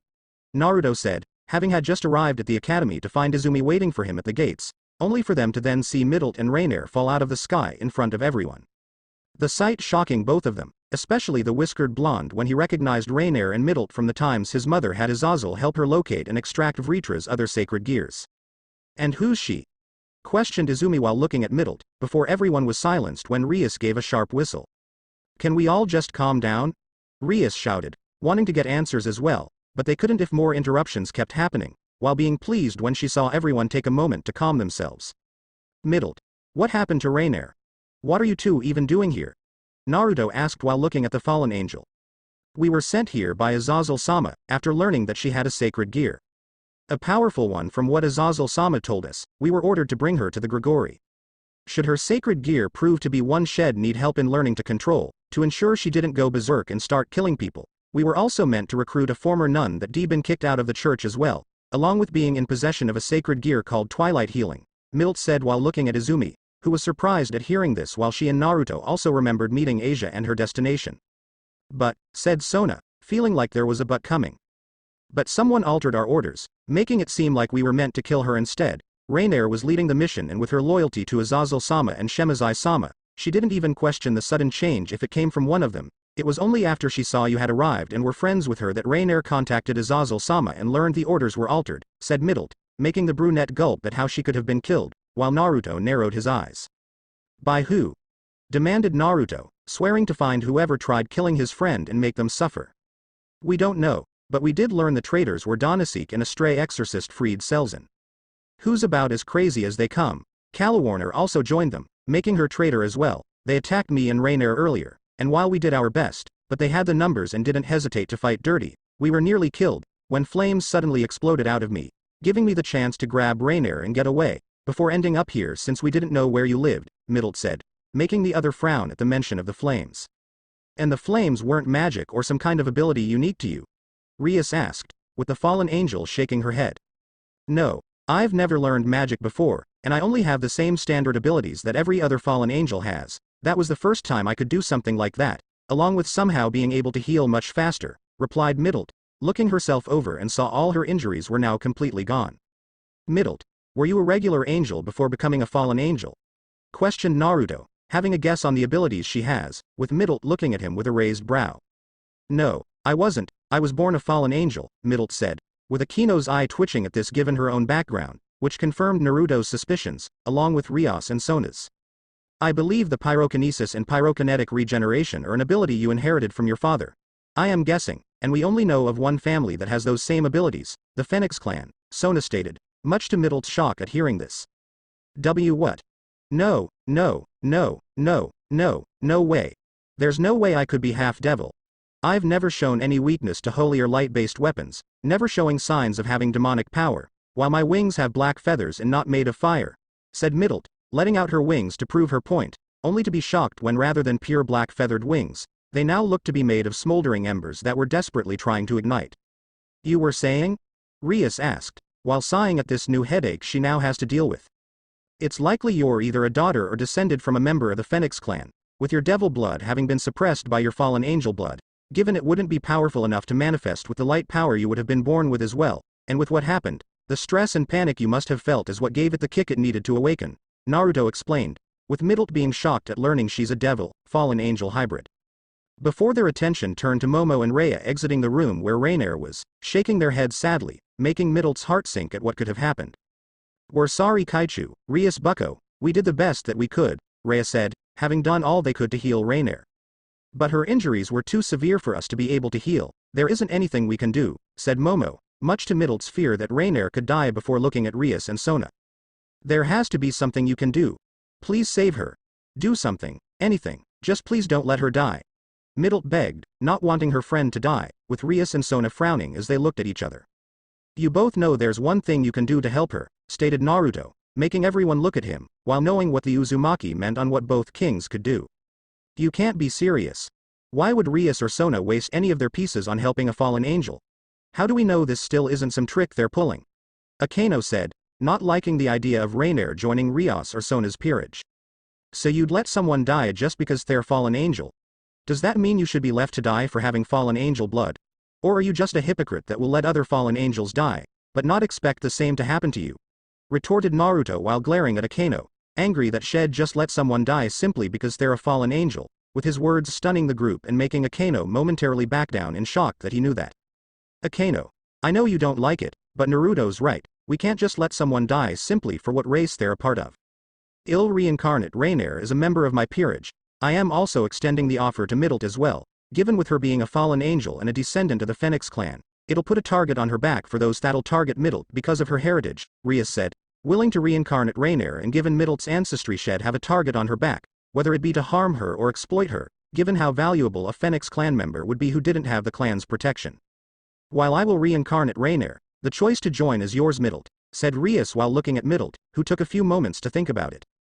I'll join your peerage, replied Middle, knowing with the fact she's a devil, fallen angel hybrid, even more so that she's descended from the Phoenix clan, it now put a giant target on her back. At least as a member of the Gremory heiress's peerage, it'd lessen the risk of being targeted unless they wanted to get on the bad side of the Gremory clan and Mal Lucifer, plus Shed at least get to stay with Rainier as well, who'd likely need a friendly face after waking up and learning she's now a devil. Wonderful, we can do so now, Rias said, smiling at Middle while summoning a pawn piece for Rainier and her second bishop for Middle. If you'll excuse me bucko, I think I'd be of more use helping the others in covering up this incident, Akeno said neutrally with a short bow, making Rias frown before nodding as her queen left to help the others with the cover-up. While the Ravenet can understand why Rias is reincarnating Rainier and Middle, that didn't stop the anger and betrayal she felt by it. I am really sorry for that. Akeno's behavior is inexcusable, she just has a hard time trusting fallen angels. I am guessing you know why.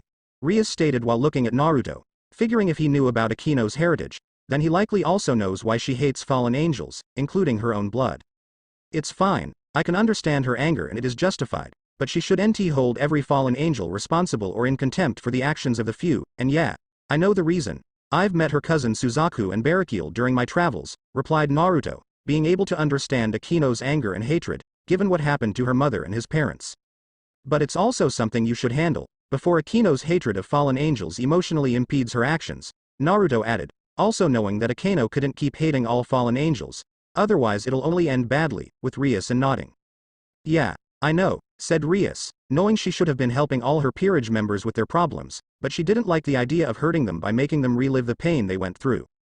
Seeing her expression, Naruto made a mental note to talk to Akeno as well, given he went through the same thing she did and could understand what she's feeling, especially since he could honestly see himself in Akeno's place if things went even slightly different and he ended up blaming all devils in general for the death of his parents, rather than those in the Great King faction that were involved in it. As for the nun you mentioned, I am guessing her name's Asia Argento. Izumi and I met her before coming to school, revealed Naruto, with Izumi nodding in agreement.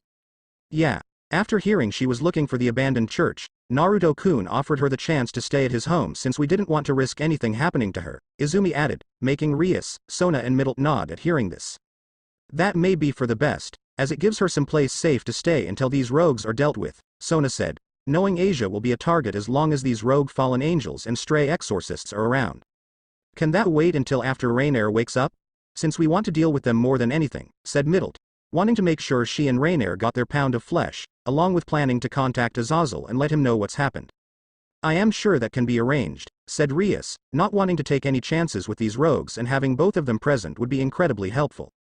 Middle, come meet me after Rias reincarnates you. If you'll be helping deal with the rogues then I can help you learn to start using your flames, Naruto said, with the lowly hybrid nodding at this, eager for the chance to learn to use her new powers, especially imagining all the ways she can make the traitors pay. I'll be going now to help with the cover-up Rias, as you seem to have everything handled, but let me know if anything else comes up. I'll also make an excuse as for why you and Naruto won't be attending class, said Sona, with the redhead and whiskered blonde nodding in response as the Sea-Tree heiress left. Later how am I still alive? Thought Rainier as she started waking up, feeling like she just got thrown through a steel wall and then run over by a semi-truck. Before the Ravenet's eyes snapped open at the feeling of someone pressed up against her, Rainier looking only to see a naked Rias pressing her body against her own naked one, with the redhead also being awake and smiling at her. Glad to see you're finally awake, Rias stated at seeing her new pawn was awake after being unconscious the entire day. What the fuck? Rainier shouted, freaking out at suddenly waking up in bed, naked with the Gremory heiress beside her, before jumping out of bed and looking around rapidly with Rias getting up. Hey easy there, calm down, you're safe, Middle brought you here after managing to get away from the traitors, said Rias, assuring her that she's safe, with Rainier calming down slightly at hearing Middle was fine as well. I am not a fallen angel anymore, at least not completely, am I, Rainier stated. Given the injuries she suffered, she knew she should be dead, with the fact she isn't meant only one thing. No, you aren't, I reincarnated you as my pawn to save your life. I also reincarnated Middle as my bishop after we learned that she was really a devil, fallen angel hybrid. As well as being descended from the Phoenix clan, having awakened her devil blood and powers when the two of you were getting overwhelmed, which helped her escape with you, she's also contacted Azazel, who's given his blessing for both of you to be part of my peerage, since it'd be better than the alternative, Rias explained, shocking Rainier at hearing Middle is actually a hybrid, before the redhead held out a Kuo Academy uniform for her. And here, I am having someone currently repairing your outfit, so this LL have to do, said Rias, which Rainier took and began putting it on. Thanks, muttered Rainier, still feeling a bit upset at now being a devil, but knew there wasn't any other choice, especially if Middle did contact Azazel and get his blessing for them to be reincarnated. And while Shed prefer having stayed a fallen angel, Rainier much preferred still being alive, especially as it'd give her the chance for some revenge on those traitors. Once dressed, Rias and Rainier exited the room and headed into the main clubhouse, finding the rest of her peerage present, including Middle along with Naruto and Izumi, with Middle smiling happily at seeing Rainier was awake before they all turned to Rias when she sat down. Now then, Middle has already told us everything about the traitors in the abandoned church and what we should be expecting. Akano, Kaneko, Yuto and I will be dealing with Freed, as well as the lower-ranked fallen angels and the rest of the stray exorcists, Rias said, having already learned about the numbers they should be expecting, and she doubted they'd actually have any trouble, but she'd prefer being safe than sorry. I'll be dealing with Donasek, while Izumi's offered to look after and protect Asia at my home, just in case, said Naruto, the brunette nodding in agreement, wanting to make sure Asia is safe, along with taking the chance to get to know her and Kuroka better. Plus, getting the chance to bring the Nekosho in on her harem plan. Leaving that bitch Calawarner for us, Middle said with a dark smirk, eager to pay Calawarner back. Perfect. I have a lot of aggression, I need to let it out now, said Rainier darkly, also eager to get some payback on the traitors. Then it seems we know what to do, and who we'll be dealing with, stated Rias, with everyone nodding in agreement as they stood up and left, with Rias, her peerage and Naruto heading to the abandoned church while Izumi headed for the Uzumaki's house. Later with Izumi after arriving at Naruto's manor, Izumi went inside to find Asia and Kuroka in the living room, sitting on a couch with the latter hiding her ears and tails for the time being. Izumi. Glad to see you're back, Kuroka said while smiling at the brunette, which she returned. Hey Kuroka. Asia. Nice to see you too as well. How are you settling in Asia? Izumi asked while sitting beside Asia, who smiled at her. I am doing very well, thank you. Kuroka has helped shown me around and helped me get settled in a room, though she can be rather forward, replied Asia while blushing at the end since Kuroka had taken to teasing her, before letting out an eep. When Kuroka hugged her tightly pressing her breasts against the nun's back. Ooh, I can't help it Nya. You're just so adorable Asia-chan and so fun to tease. And you look so cute when you blush. Kuroka said, smiling as she rubbed her face against Asia's, making her blush intensify while Izumi grinned at the sight. She'll definitely be perfect in helping make Naruto-kun a harem king, Izumi thought excitedly. So Asia, what exactly are you doing in Kuo? Izumi asked after Kuroka let the blonde girl go. I was transferred here from my old church after I used my power to heal someone they didn't want me to, said Asia, looking down sadly at how she'd been kicked out of the church for healing a devil. You mean your sacred gear? Said Izumi, making Asia look at her in surprise. You know about sacred gears? Asia asked, not expecting that, with Izumi nodding in response. Yeah, we both do, I actually have one and so does Naruto-kun, he's even helping train me to awaken my sacred gear, Izumi replied, surprising Asia again before she looked at Kuroka. And do you have a sacred gear, Kuroka? Questioned Asia, with the Nekosho shaking her head before letting her ears and tails out. Nope. I am just Naruto-kun's pretty kitty, but I don't mind being your kitty Asia-chan, Izumi-chan, Kuroka purred while laying across their laps, making the nun blush brightly while Izumi grinned lewdly before looking at Asia, while Kuroka got up. And the person you healed, it was a devil wasn't it, Izumi stated, with Asia nodding sadly. Yes, it was. I don't regret healing them, since I believe that the Lord gave me this power to help everyone. No matter who they were, though it also led to me not having any friends or anyone to talk to. Having been seen as a holy maiden before then being treated as a monster and a witch that could heal anyone, even devils and fallen angels, I didn't mind though, since I liked being able to help everyone, regardless of who they are or their race, but the church didn't agree and they kicked me out, Asia said sadly, with Izumi and Kuroka looking at her in sympathy before the Ravenet hugged her. Let me tell you something, Asia-chan. I've seen plenty of people and supernatural beings. I've seen those who are real monsters despite being human, and you certainly are no monster. You're just a pure and kind-hearted girl that loves helping people. That doesn't make you a monster, it makes you special, Kuroka said, smiling at Asia, while Izumi nodded in agreement and wrapped an arm around her. Kuroka's right. As for not having friends, well now you have me, Kuroka and Naruto-kun as well. Well, be your friends, who you can talk to whenever you want. I also have some more friends I can introduce you to, Izumi said, with Asia looking at them in surprise. Are really? You want to be my friends? Asia asked hopefully, with Izumi and Kuroka nodding in response. Yes, we do, after all, who wouldn't want to be friends with someone so adorable? Kuroka said, grinning as she hugged Asia tightly and making the nun blush again, even more so when Izumi hugged her as well. Yeah. And I am sure Naruto-kun will even be happy to help you better master your sacred gear, just like he's helping me. Then we can spend even more time together, said Izumi, with Asia blushing at the close contact, but smiled happily at finally having friends. I'd like that, I'd really like that, said Asia before Izumi and Kuroka let her go as they continued talking and getting to know each other better. With Asia soon getting up to go to sleep, leaving only Izumi and Kuroka, with the brunette seeing her chance to bring Kuroka on board with her harem plan. So, Kuroka, do you like Naruto-kun? Izumi asked, with the Ravenet nodding without hesitation. Of course I do. What isn't there to like? He's strong, brave, kind, protective, handsome, and so much more. Naruto-kun's exactly the kind of guy I've been looking for, and I have no intentions of letting him go, said Kuroka, as while she wasn't sure she could say she loves Naruto, yet anyway, she did care about him a lot. And what if other girls wanted to be with him? Said Izumi, only to gasp when Kuroka slid a hand up her thigh with a sly smile on her face. Then I'd say even more fun. Why? Interested in joining Naruto-kun and I when we finally begin making some kittens? Kuroka asked, making Izumi grin in excitement. I'd love to, but first I wanted to tell you something. After Naruto-kun returned, learning he was alive, I began making a plan, since me and our other childhood friend, Irina, both had crushes on him and I don't want to make Naruto-kun choose between us or any other girl who likes him, so instead, I've been making a harem plan to make Naruto-kun a harem king. And since you've been with Naruto-kun for the past 10 years, I am hoping you'd be able to help me and tell me about all the other girls he's met and have feelings for him, Izumi explained, the Nekosho looking at her in surprise before gaining a Cheshire grin on her face. If I wasn't saving myself for Naruto-kun, Izumi-chan, I'd throw you on the ground right now and make you scream my name, said Kuroka, making Izumi blush brightly with a clouded look in her eyes.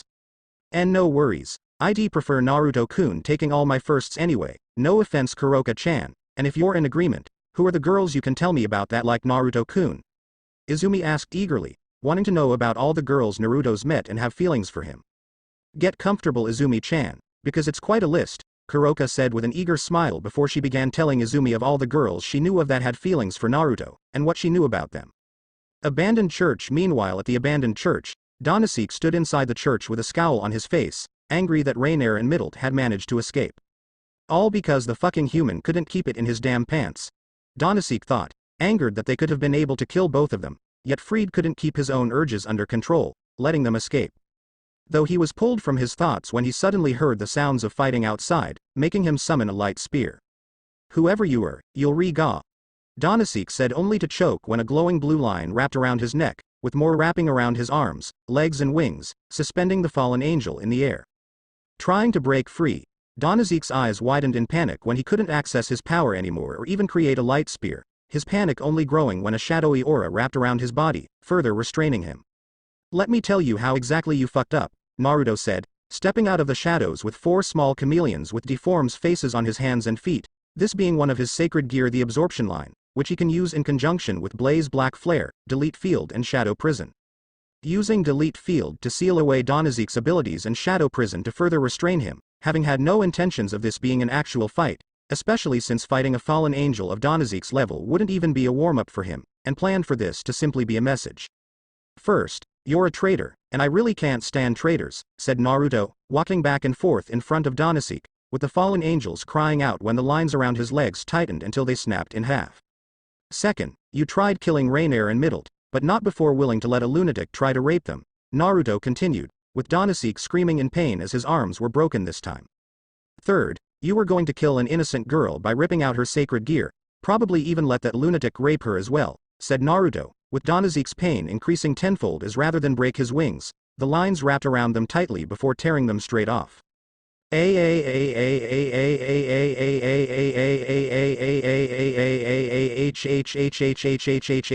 Fuck. You son of a bitch, you'll fucking regret, Donasek shouted, before Naruto wrapped his hand around his mouth, glaring murderously at the fallen angel. And fourth, you thought you could kill one of my best friends, that alone sealed your fate. Naruto growled before activating Blaze Black Flare, forcing jet black flames into Donasek's mouth and down his throat. The fallen angel screaming in pure agony as he was burned from the inside out, while being muffled by Naruto's hand, unable to do anything, but try and thrash about as the flames burned away at his body and his soul. I don't know where fallen angels go when they die, but wherever it is, don't worry, you'll be having company soon, along with when I find out who you're working for, I'll send them screaming to meet you, said Naruto, watching as Donasek finally died before dropping his lifeless corpse and sitting down to wait for the others. With Calawarner asterisk while Calawarner was returning to the abandoned church after going out to try and locate where Reiner and Middle were, only to come up empty-handed. With any luck, the bitch is already dead and the stupid brat will turn up eventually, then I can finish the job, thought Calawarner, before her eyes widened when she arrived at the church, only to see the exorcists and fallen angels being wiped out. With the blue net crying out as before she could go and deal with the attackers, she was hit in the back by a flame-coated light spear, followed by Reiner dropping down from above, slamming her foot into the traitor's back. Hi. Remember us? Reiner said with a wicked grin as she and Middle stood over Calawarner, whose eyes widened at seeing the Ravenette's new devil wings, and even more shocking was that Middle's were made out of fire. Surprised by the new look. Then you can die being surprised, said Middle, creating a flaming light spear which she stabbed into Calawarner's left leg, relishing in her screams of pain. Ah. Fucking devil bitch. What, you finally realized neither of you were made to be fallen angels and decided to join the fucking devils? Calawarner said through gritted teeth, before screaming again when Reiner stabbed a light spear into her shoulder. We were better fallen angels than you could ever hope to be. Even as devils we're still more fallen angel than you. You're just a traitor, and for what? Because the chaos from some damn plan would be fun. Newsflash, you stupid bitch, anything we did would have reflected badly on the entire Gregory, all fallen angels would be targeted. Your plan would have gotten us all killed. Reiner shouted, glaring at Calawarner before stabbing another light spear into her other shoulder. At least I'll die a real fallen and not some reincarnated bitch, retorted Calawarner before screaming again as Middle stabbed another spear into her other leg. No, you'll die as you lived, being penetrated, Middle said, stabbing a flaming light spear through Calawarner's abdomen, with the blue net screaming in agony as she started burning from the hellfire, while Reiner grabbed her wings. As for dying as a real fallen angel, that won't be happening since I'll be taking your wings, given how you don't deserve to die with them, Reiner said before slicing both of her wings off, increasing her pain even further. The two watching and waiting until Calawarner stopped moving and was little more than a charred husk, with Reiner then promptly stomping on her head, stabbing her heel through the traitor's skull and crushing it. Just wanting to make sure she's dead, stated Reiner to Middle's look, making the lowly hybrid smirk before they went to meet up with the others. Arriving to see Rias and the rest of her peerage dealing with the last of the exorcists and fallen angels. You all are certainly efficient, Middle stated, stepping over some of the bodies, as Rias looked at them while Akano, Kaneko and Yuto finished the last of the enemies. We've had a lot of time to improve ourselves, Rias replied, pointing her thumb behind her and firing a blast of her power of destruction at a stray exorcist. Did you make sure to kill Fried? Reiner asked while looking for Fried's body, given he was the most dangerous one among them. If you mean the one that cursed a lot, I think I cut off his head, said Yuto while pulling his sword out of a fallen angel, having used his holy eraser sword to negate their light weapons. Oh yeah, there it is, said Middle, spotting where Fried's body and severed head were, glad to see he was dead as well. That's the last of them, bucko, Kaneko said, killing the last of the exorcists. Oofufufufu. My, that was certainly fun and quite the stress reliever, said Akano with a faint blush, having focused mainly on the fallen angels to help calm herself down from the anger she's felt since Rias reincarnated Reiner and Middle. Good. Then let's see if Naruto's finished as well, Rias said, pleased to see the results of her peerage's past training with how easily they were able to handle the exorcists and fallen angels. With everyone heading into the church, only to see Naruto sitting down and Danazeke's body on the ground. I take it you all dealt with your targets, Naruto stated while standing up, getting nods from the devils. Yes, and it looks like you've dealt with yours, so, it looks we're all done here for the night, good work everyone, said Rias, smiling at her peerage before looking at Reiner and Middle. Reiner, Middle, do either of you have anywhere to stay? Rias asked, making both former fallen angels frown. No, we don't, Middle replied, since they'd just been using the church as their base until they were done here. We didn't think we'd be staying in Kuo for long, so we never bothered finding a more suitable and permanent base, said Reiner, with the redhead frowning at this since she wasn't going to have them leave if they didn't have anywhere to go. You can stay at my place. I have plenty of room, so you'd both be more than welcome to stay, Naruto offered, getting surprised looks from the others. Really? Reiner asked, not expecting the offer, with Naruto nodding response. Yeah, I wouldn't mind, and like I said, I have plenty of room at my house, much more than I know what to do with, even with Asia staying there now, Naruto replied, wanting to help them, along with using it as a chance to earn Rias' trust, while the Gremory heiress frowned at this before looking at Reiner and Middle. If you both want to, you're welcome to stay with Naruto either permanently or until you find your own residence, it's perfectly fine with me if you wish to stay with him, said Rias, reluctant to let them stay with Naruto since they were now members of her peerage, but she did see it as a chance to see if Naruto's really trustworthy. Well, in that case, yeah, it'd be nice to staying with you, Naruto, Middle said, with Reiner nodding in agreement. Yeah, it'd definitely be better than staying here, along with seeing Asia again, said Reiner, wanting to also see how Asia's doing. Great. Then let's go, and I guess I'll see the rest of you tomorrow, Naruto said, motioning the two to follow him, while waving to Rias, Akeno, Kaneko and Yuto. Yes, you will, take care until then, Rias replied. With everyone exchanging farewells before heading their separate ways to go home and call it a night, while Naruto escorted Reiner and Middle to his home. You live here? Reiner asked in disbelief as she and Middle followed Naruto into his house, not expecting it to be this big or grand, with Naruto seeing that Kuroka and Asia were likely asleep now and Izumi had gone home.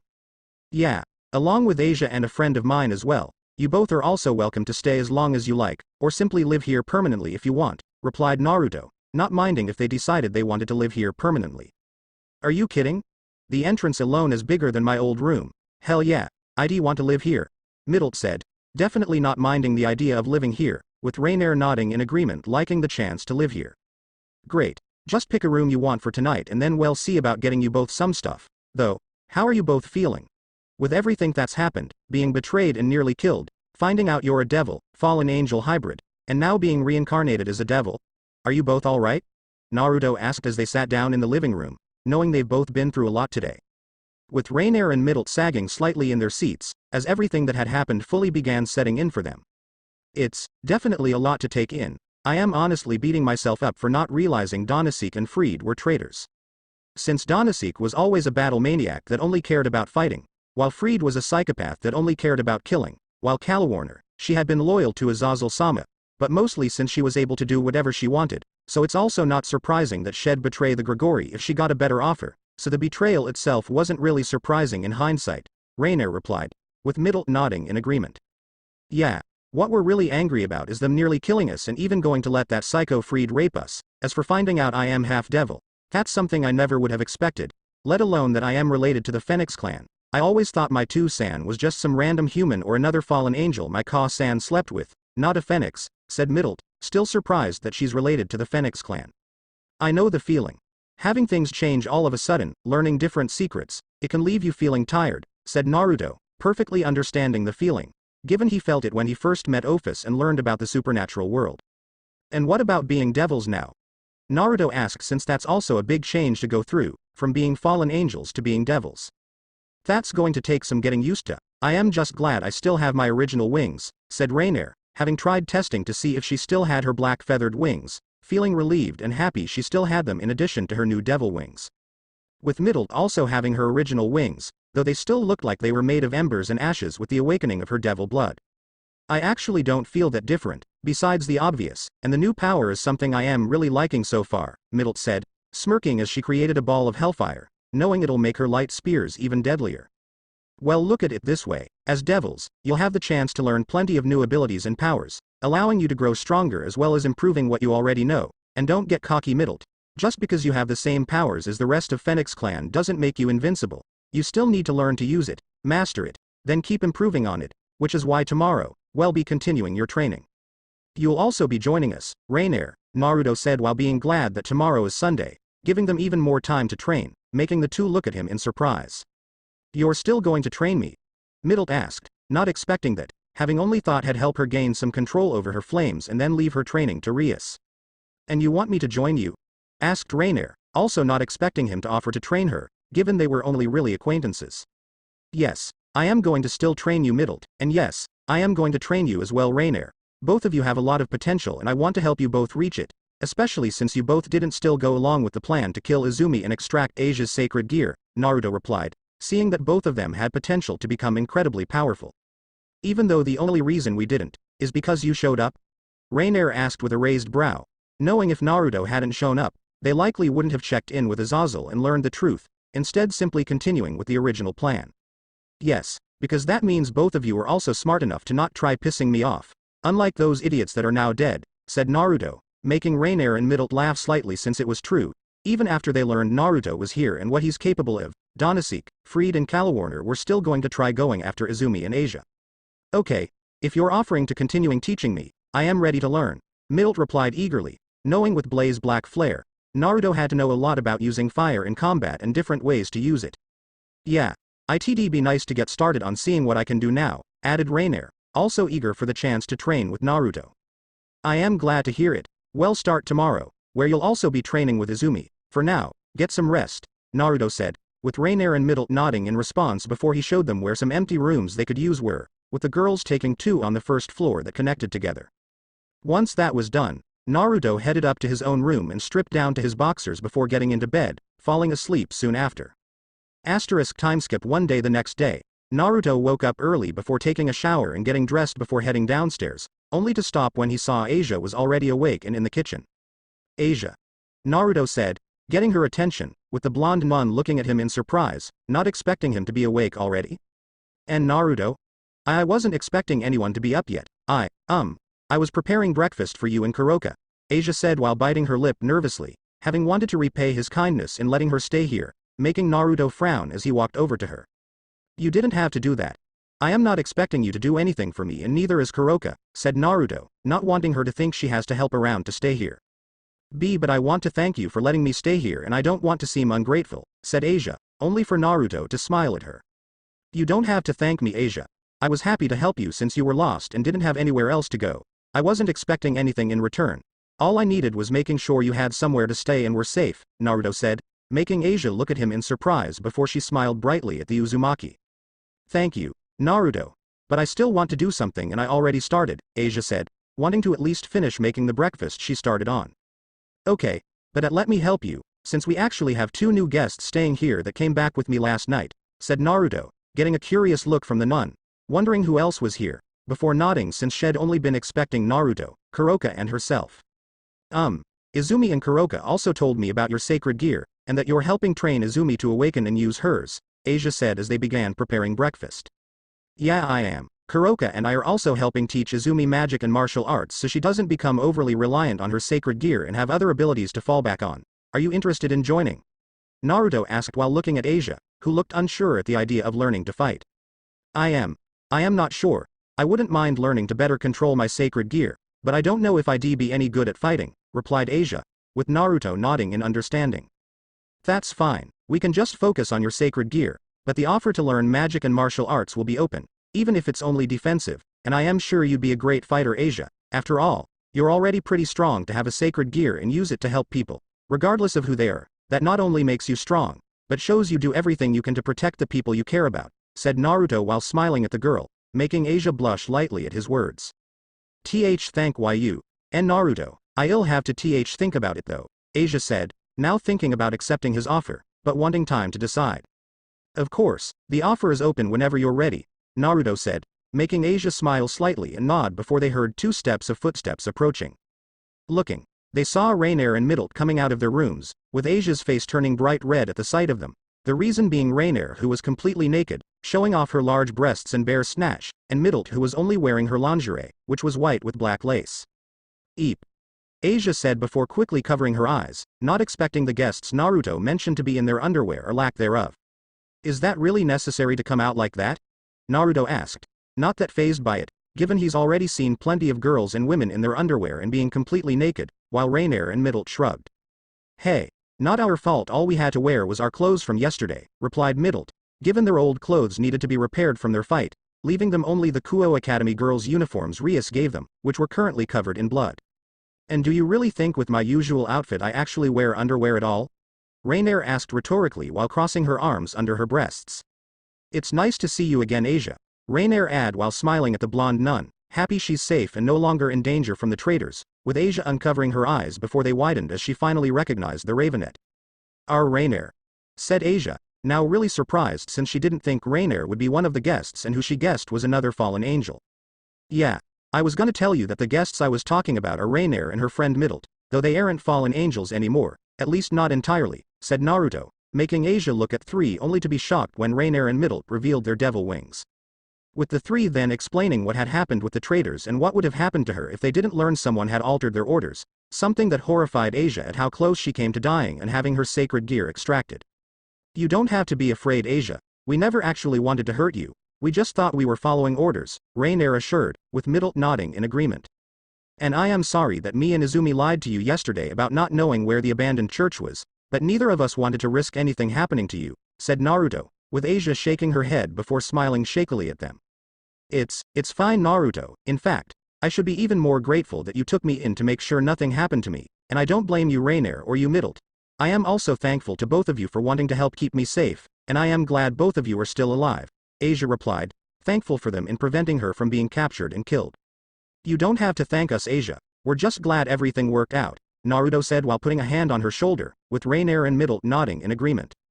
Yeah, it honestly could have ended a lot worse, but we're all still alive, so that's good, stated Middle. Agreed, said Rainier, as even if they're devils now, they're still alive at the very least. Now you both get dressed in something, said Naruto while looking at Rainier and Middle, making both girls smirk before the lowly hybrid put her hands on her hips while Rainier leaned forward and pushed her breasts up. Why? Are we perhaps distracting you? Middle asked while twirling around and sticking her ass out. While I don't mind admiring beautiful girls, I don't want Asia passing out, Naruto said while glancing at Asia, whose entire face was bright red, making Rainier and Middle giggle. Fine. Well, go put something on, but if you like admiring us so much, maybe we should dress like this more often, even better if you like what you see, Asia-chan, Rainier said slyly while winking at the nun, getting another eep from Asia as she quickly went back to making breakfast, with Naruto joining her once Rainier and Middle had left to get dressed. Not long after, Kuroka came down while thankfully dressed in her kimono, sparing Asia from further embarrassment, with Rainier and Middle soon coming out as well, now dressed in some casual clothing, though both girls momentarily froze when they saw Kuroka, recognizing her as an SS-class stray devil and one of the underworld's most wanted criminals, managing to recover and act normally, given they doubted Naruto would have Kuroka around if he thought she was a threat. With Naruto and Asia soon finishing breakfast as they all sat down once the table was set, only to hear a knock at the door, making the Uzumaki get up to answer it, being immediately greeted by Izumi hugging him tightly with a large smile on her face and carrying several bags with her. Izumi. I am surprised to see you here this early, not that I don't mind, though what's with the bags? Naruto said while hugging his friend, confused at the bags she's carrying. Sorry, but I couldn't wait to get here later. As for the bags, after talking to my parents, I was able to convince them to let me stay here for a while since it's been so long since we've seen each other. So you'll be seeing a lot more of me, Naruto-kun. Izumi said happily that her parents were allowing her to stay with Naruto being surprised at hearing this before smiling. That's great. It'll be nice having you stay here, even better that it'll provide more time for your training, replied Naruto, happy that the brunette will be staying here, both so they could reconnect some more and for her training. And so Kuroka-chan and I can better work on the harem plan. Izumi added mentally, knowing she and Kuroka will be better able to plan out the details of the harem plan with her staying here. You can just set your stuff down until you pick a room you want, since we were just about to have breakfast, Naruto said, with Izumi nodding as she put her bags down by the stairs before joining Naruto and the others in the dining room. Izumi. It's nice to see you again, and that you'll be staying here, Asia said while smiling at Izumi, having heard what they were saying and liked that her friend will be staying with them. Agreed. It'll be so much fun having you here, Izumi-chan, added Kuroka with a smirk, having already known Izumi planned to talk to her parents about staying here after she was brought in on her harem plan. Thanks, it's nice seeing you all here as well, and I am sure it will be Kuroka-chan, Izumi replied with her own smirk, while also being pleased to see that Rainier and Middle are apparently now living here as well. Rainier and Middle traded a look before smirking at each other, being able to tell Izumi and Kuroka had ulterior motives and were likely planning something involving Naruto, something they were sure would be rather entertaining to watch unfold. Later, after finishing breakfast, Naruto and the girls headed out into the backyard to begin their training, with the Uzumaki going over to the training equipment before opening a box and pulling out several metal rings. Before we get started, all of you put these on your wrists and ankles, Naruto said while tossing 4 rings to Izumi, Asia, Rainier and Middle, getting confused looks from the girls before they slipped them onto their wrists and ankles. The moment they were on, the symbols on the rings lit up as they suddenly shrank and fastened themselves to fit perfectly, before the girls all yelped in surprise when they suddenly fell to their hands and knees, making Kuroka snicker slightly since she's seen it happen before to those Naruto helps train. What the hell are these things? Middle exclaimed while trying to stand up, only to feel like she had boulders tied to her arms and legs. They're called iron rings, training tools that are used in martial arts to harden the muscle, skin and bone, as well as strengthen the arms and legs.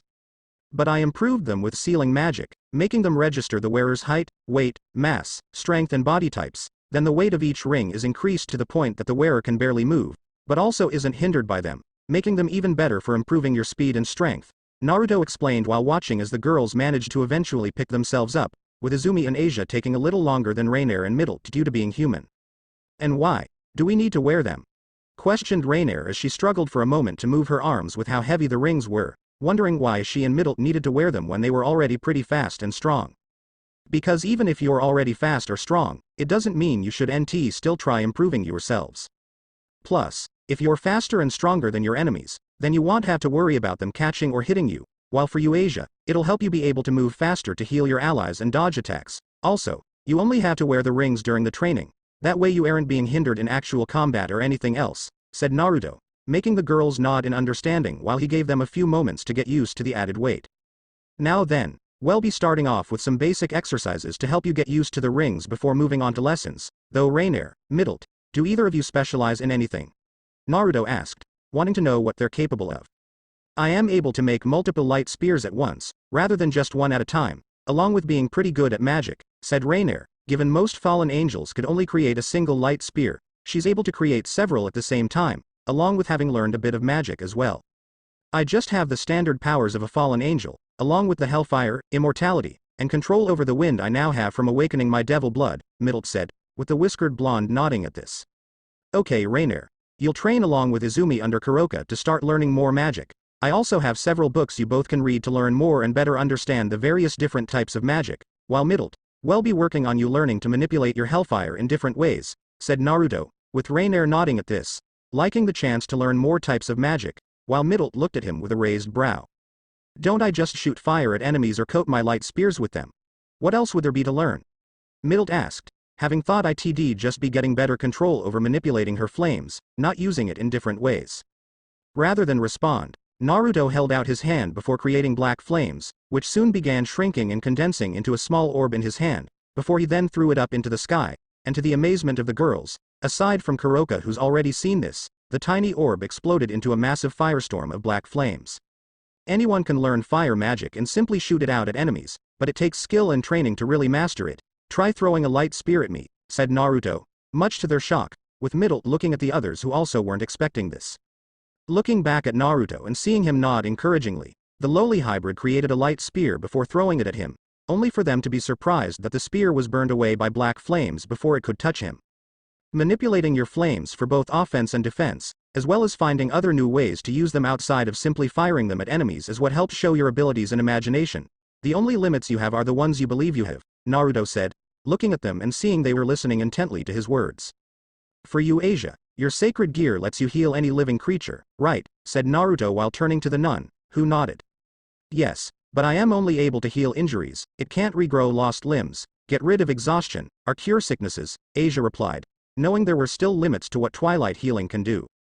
Alright, then you'll work on expanding the range of your healing aura, making it so you don't have to be near an ally to heal them and be capable of healing multiple targets at once, and work on thinking of ways you only target allies, so you don't end up healing enemies as well, Naruto said, knowing with her kind nature, Asia's sacred gear could also end up healing enemies, which would be better to avoid. Alright, said Asia with a nod, wanting to improve her sacred gear so she can better help her friends. And Izumi, you'll be continuing the training you've already started with Kuroka and I, and since Rainier and Middle have joined us, we can also work on sparring so you can start getting some experience in fighting, while Asia will be on standby to heal any injuries, said Naruto since he and Kuroka weren't good opponents to spar against, unless they really held back. With the girls all nodding in understanding at what their training will be like, before Naruto motioned for them to get started on the physical exercises. Later after training until the afternoon, everyone went inside to rest and have lunch before Naruto and Izumi took Asia out to show her around Kuo, while Rainier and Middle had gone to meet with Rias to get started on their devil duties. With Naruto and Izumi currently showing Asia the plaza with all the restaurants and shops there. Alright, so what do you want to get Asia? Naruto asked while looking at the blonde nun, who was surprised at the sudden question. What do I want to get? Asked Asia, not expecting them to actually get her anything, just that they were helping show her around. Yeah, what do you want to get here? Like clothes, things to decorate your room, school supplies, asked Izumi since Asia would also be starting at Kuo Academy tomorrow, along with Rainier and Middle. And don't worry about money since I'll be paying for everything, Naruto added, which only made Asia look at them in worry. And no, that's fine, you really don't have to get me anything. You both are already doing so much. I don't want to take advantage of either of you, Asia said, not wanting them to do even more for her than they've already done. Asia, we're friends and helping each other is what friends do. No matter what they need help with, you're not taking advantage of us by needing to get stuff to feel more comfortable here. Besides, you're also staying at my house, so it's also my responsibility to make sure you're comfortable and have everything you need, but mostly because I want to help you, Asia, so you don't have to worry about not having something you need. Really, I don't mind helping you buy whatever you need to get, said Naruto, with Asia being surprised and touched by his words. Well, I do need more clothes and I do need stuff for the academy, Asia admitted, knowing there was a lot of things she needed, especially if she'll be starting at Kuo Academy. Great. Then let's go. I know some great clothing stores we can go to, said Izumi before grabbing Asia's hand and quickly running off to the stores with Naruto following after them. Orc Clubhouse meanwhile, Rainier and Middle were being given some flyers to pass out to potential clients, after Rias explained the finer details of their duties to them. So we just hand these out to people and wait to be summoned, and if they're satisfied they'll form a contract with us, Middle stated, with Rias nodding in response. That's right. Most of the requests should be pretty simple ones that anyone can do, while being able to get more as you advance in rank, like me, though I usually have clients that want me remove curses from cursed items or defeating monsters that are attacking the client, replied Rias, with both girls nodding in understanding at what they were supposed to do, before leaving to go hand out at the leaflets. Not long after they left, Rias saw a magic circle appear before the image of her brother appeared over it. Ni-sama, I am surprised to see you calling. Is this about who you'll be sending to Kuo? Rias asked, with Sirzex nodding in response. Yes, it is. After going through some potential candidates, Seraphal and I have chosen to send Cyraorg and his peerage to Kuo to keep an eye on Naruto Uzumaki, replied Sirzex, causing the Gremory heiress' eyes to widen. Are you sure sending Cyraorg is the best idea? Questioned Rias, given the fact that Naruto is the reason both his father and their ancestor were now dead. Which also technically made Cyraorg the new Lord Bael, but given he's still relatively young and isn't ready to take up the position, he's instead having someone acting as leader in his stead, with Cyraorg having chosen hers and Sirzek's mother, Venelana Gremory, given she's a Bael by birth and possessed the power of destruction, something that helped placate the rest of the Bael clan. And while Cyraorg hadn't been particularly close to his father or ancestor, they were still family and he had more interactions with them than Rias did, so she wasn't sure if he'd be able to resist attacking Naruto, something she really didn't want to happen, not wanting to see the result of a fight between Naruto and her cousin.